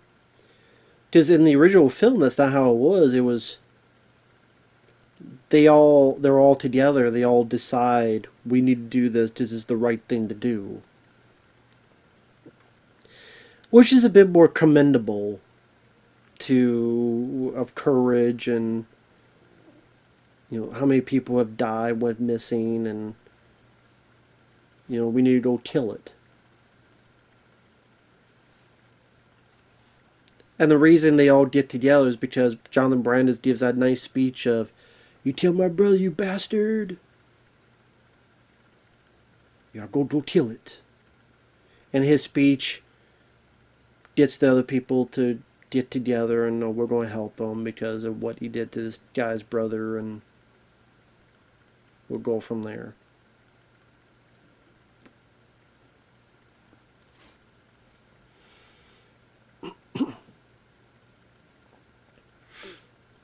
So here's definitely more of a rescue mission. I'm surprised people didn't get butthurt, feministic of, the girl's a damsel in distress and we gotta go rescue the girl. I'm surprised people didn't get fucking mad and angry about that, since usually they get mad about that shit. Well, I guess this was 2017, so it was before that was the hip thing to be mad about.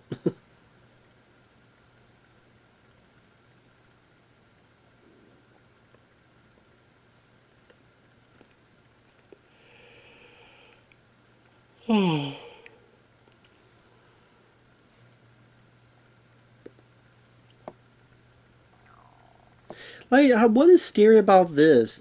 He literally is doing the feather whacking from fucking Alice in Wonderland, that Tim Burton one with Johnny Depp. He's literally fucking doing that. What's so scary about that shit? Fucking stupid.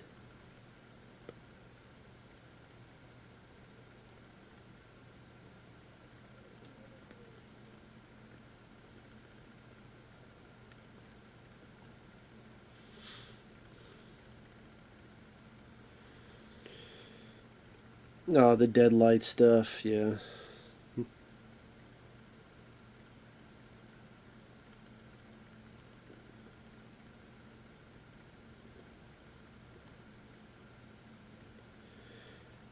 Which I liked how more mysterious it was in the beginning of in the original movie. Well, you just saw these lights, but you don't. I mean, I guess you find out at the end of the second part of the story.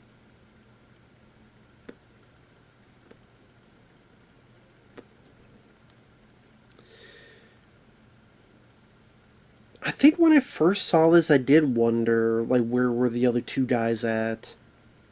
Because you see them, get killed in the original film, but here it's like, where the hell did the two guys go? So yeah, the reason there seems to be more blood on his face, among other stuff, is that he did kill those other two guys. He did kill his two buddies. It's just they cut that stuff out.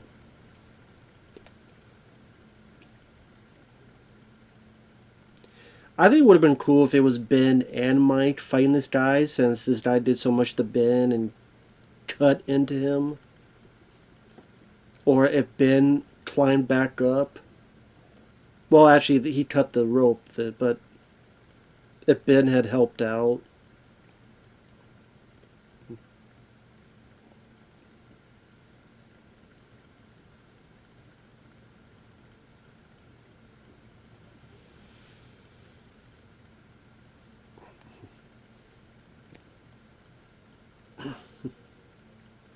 There you go. That was heavily CGI. Jesus, the way that body went so heavily, like it looked like a cartoon. I'm sorry, that just made me laugh. It did. That just made me laugh.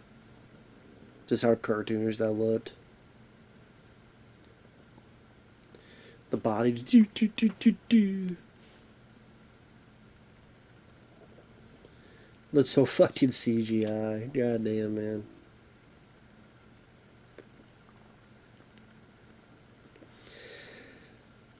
I still don't get 100% how the fuck he got so away from the damn group.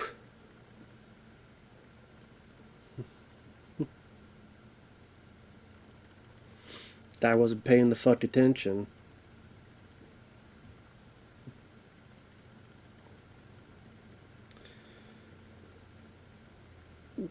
Should have paid much more fucking attention, buddy.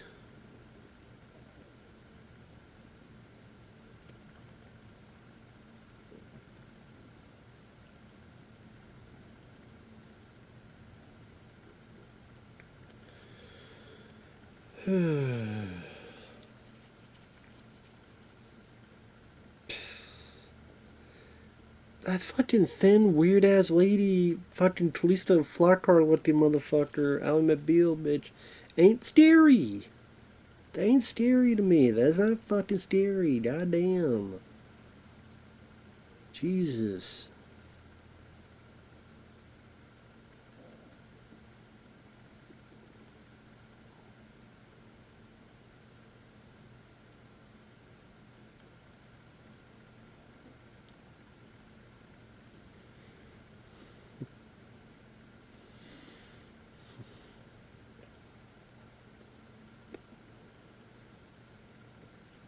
Should say this is the experience, this is the moment that freaks him out, which is why in the second part of the story, when he grows up, the idea of facing them again, he ends his life.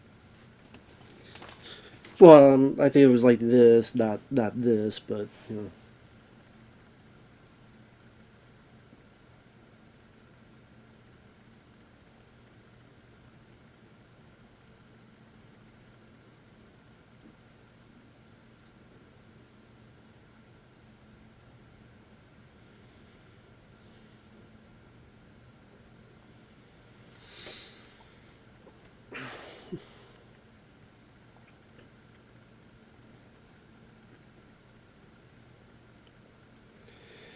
Of course, stupidly, I mean, even though he said we gotta stick together, he stupidly goes off by himself because we gotta do, characters have to do stupid fucking things to make the plot keep going. They gotta do stupid fucking things. Although there's a lot of people that do stupid shit in real life, to be fair. A lot of people do the dumbest shit in real life, but at the same time, it's like, god damn, man.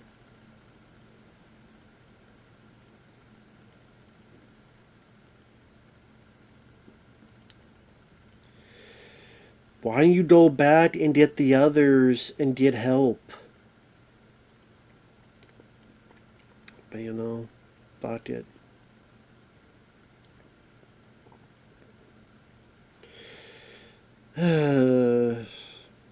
Just do every stupid fucking decision known to mankind, dude. Just do every stupid fucking decision. Why not? Don't go back for the others. Run off by yourself. Go off to, fucking idiot.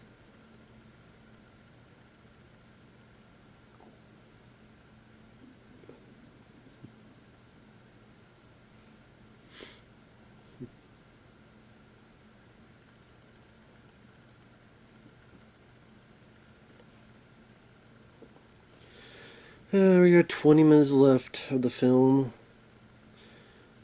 God, this fucking movie just for me, in my opinion, just fucking drags, man. It fucking drags, and then some.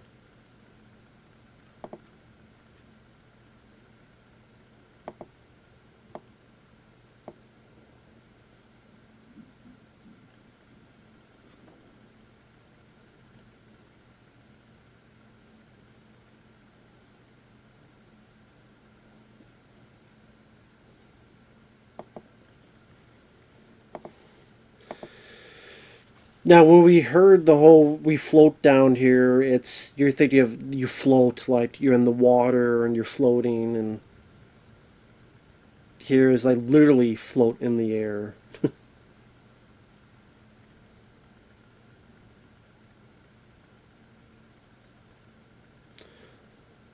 Why the fuck are you asking them? They're not gonna know. They don't fucking know.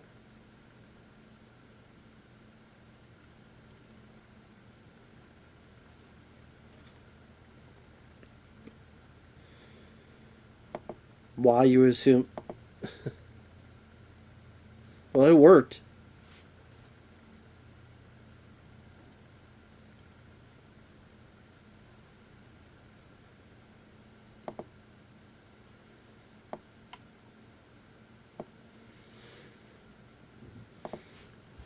That's her realizing who wrote the thing. Like I said, but the Ben and the Beverly, that stuff was good. I like that bits of stuff.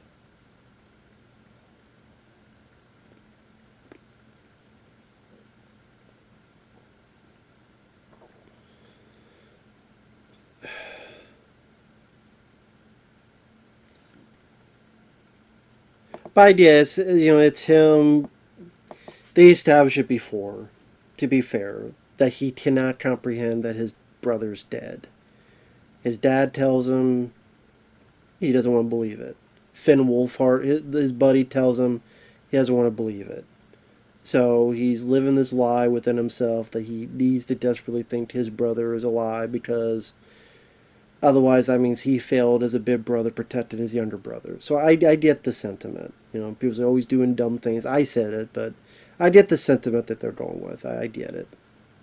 He cannot accept, or it's hard for him to accept.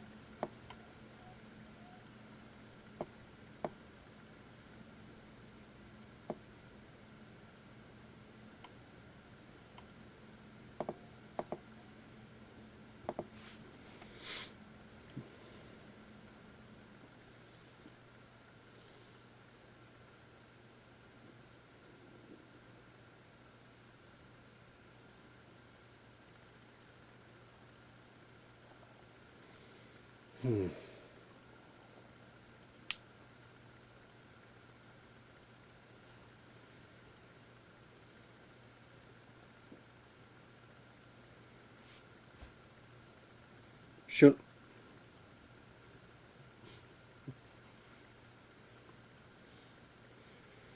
that'd be funny if it was? It's like, whoops, had the camera. But of course not.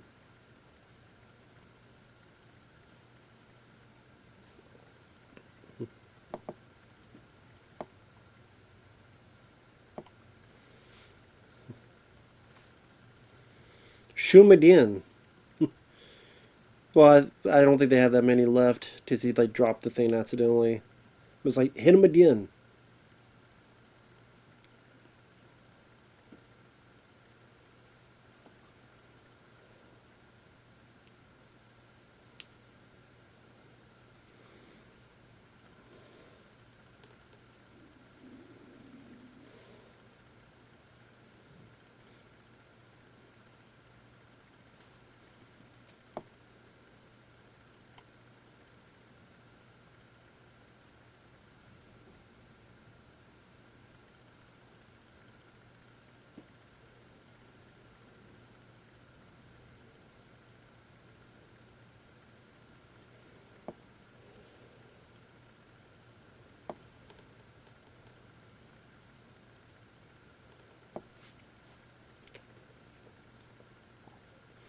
Damn, that's a hell of a hit.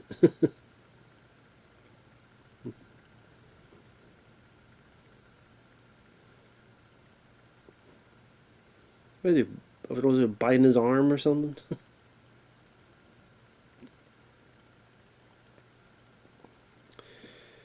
Well, whoever was the stunt people, they're definitely taking the damn hits pretty damn harshly.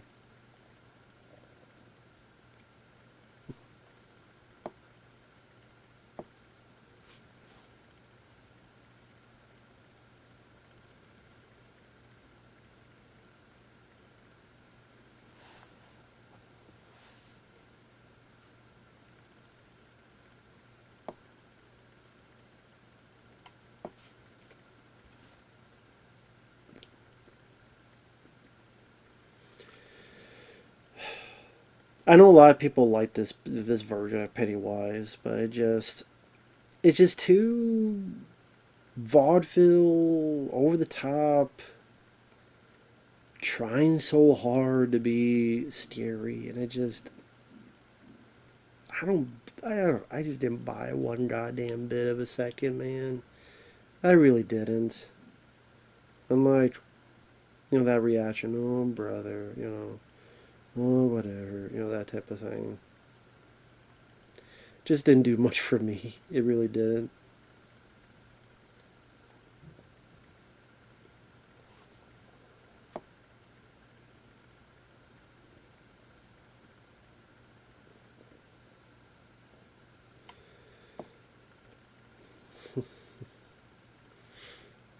Yeah, there's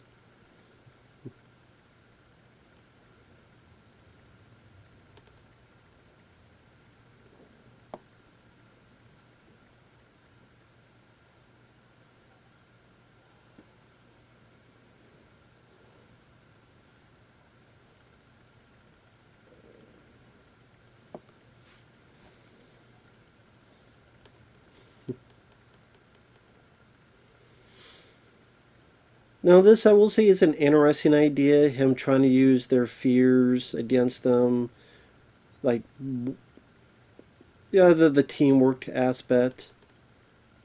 I do like each one getting their hits in, getting their moments in.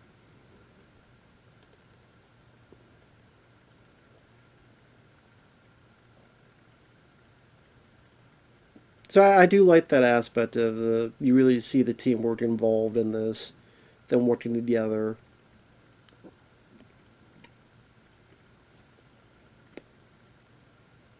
For people to say I won't be fair on it, I will say that aspect is done better here than in the original. Because in the original, you didn't really see the kids fight Pennywise. It was the one kid doing the inhaler, and then the girl shooting the thing that hits him in the head.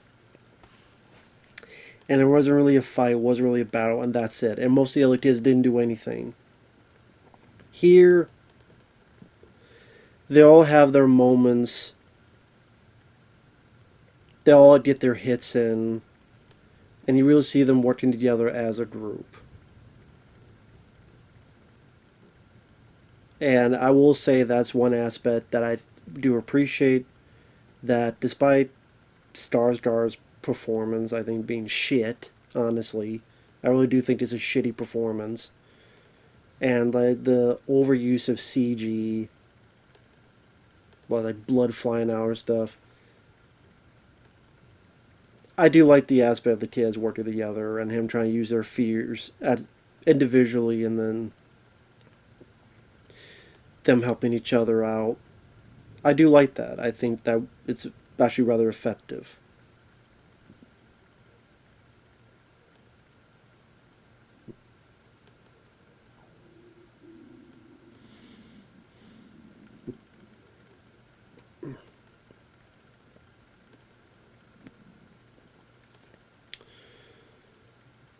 So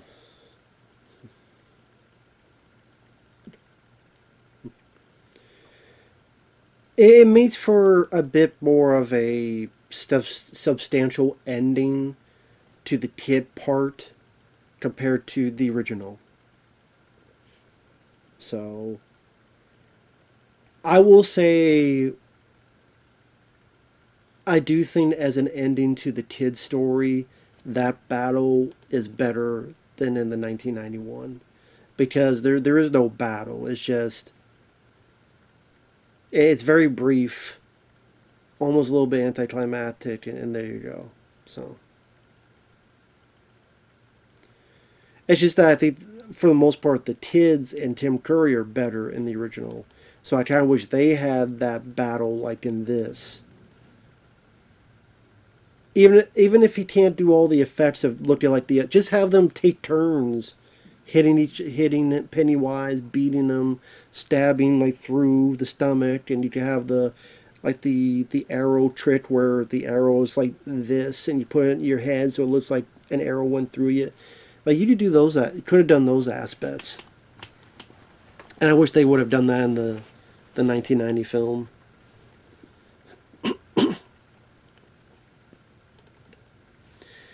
And this aspect as well, finding the raincoat and accepting the death, and then hugging him. I do like that aspect. I think that I would give approval for. Again, for people who say I don't want to be fucking fair on stuff, I think that's fair to say. Well, no one said that. I'm just assuming things.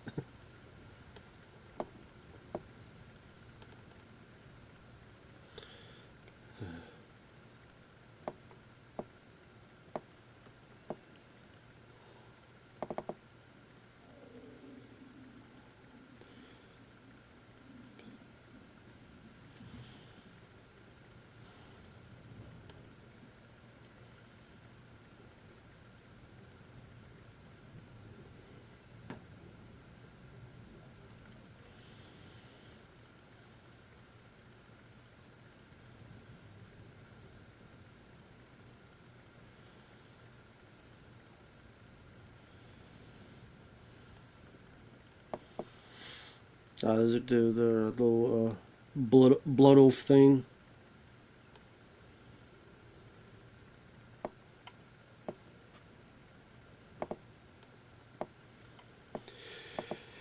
Again, if I'm going to give fair stuff about this positive wise, number one, I think they do a very commendable job showing that these folks are friends, that they did form a bond, that they did become a team, and because you have over 2 hours, I would like to hope that would be the case.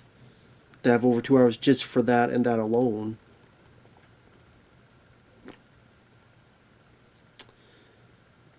Because in the original, they're going back to the adults and a little bit of their story, then going back to the kids and kind of a good chunk of the kids, but you still have a little bit of the adults put in there, and then the running time you got to account for commercials, so it's not over 2 hours, just that one part. It's with commercials out of it is a bit shorter.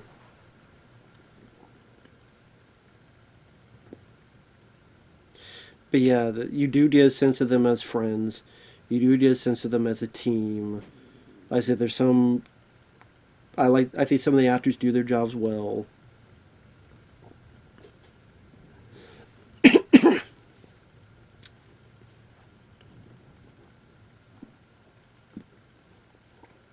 And yeah, if there's one aspect that's a positive, it is that. It's just that I don't think the steers work. I don't think Pennywise is steering this. I think a lot of the effects work and stuff is just eh, noticeable with the CGI and the try hard boo steers. And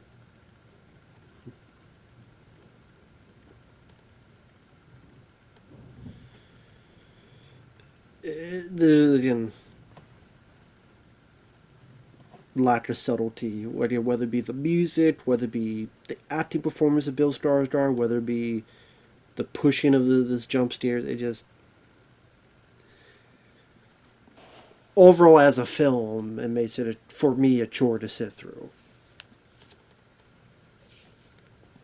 If people say they appreciate the camaraderie of some of the characters as a group, I can understand that aspect. It's just the other aspects Again, I think the scares come off as more laughable than anything.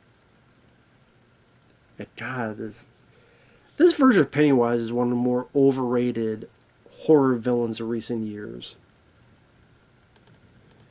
I mean, I think Art the Clown, if he was in this, like Art the Clown, the way that guy acts, the way he performs the character, doesn't need dialogue. If that guy and the way he acts, if he was in this, okay, I can understand it. I could be with you on it. Because that guy, I don't like the Terrifier films, but the way he acts is very solid. Put him in this, I'll give you that. I'll give you that. But, I mean, that's not the case. Again, Art the Clown, the way he acts, much more creepy and much more interesting than what Bill Skarsgård did.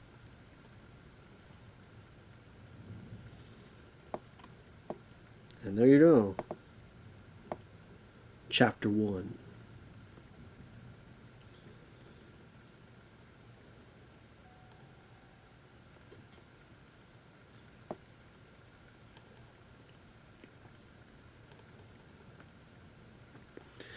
And I remember, I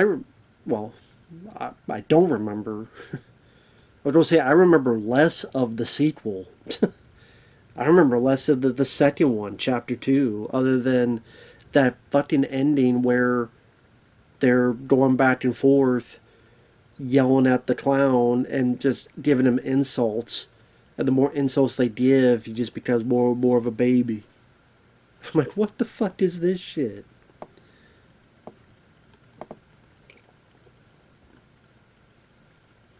I thought the stuff with the bullies, I liked the way they were handled more in the original. Pennywise, I mean, Tim Curry, I think was much better. Much more creepy, much more authentic compared to Bill Skarsgård. I think the music just worked a bit better with the proceedings. The stuff that scared the kids just felt a bit more potent.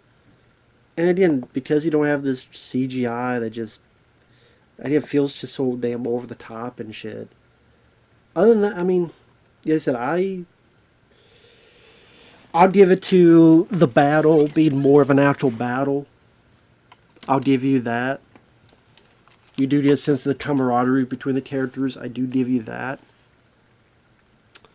But yeah, other than that,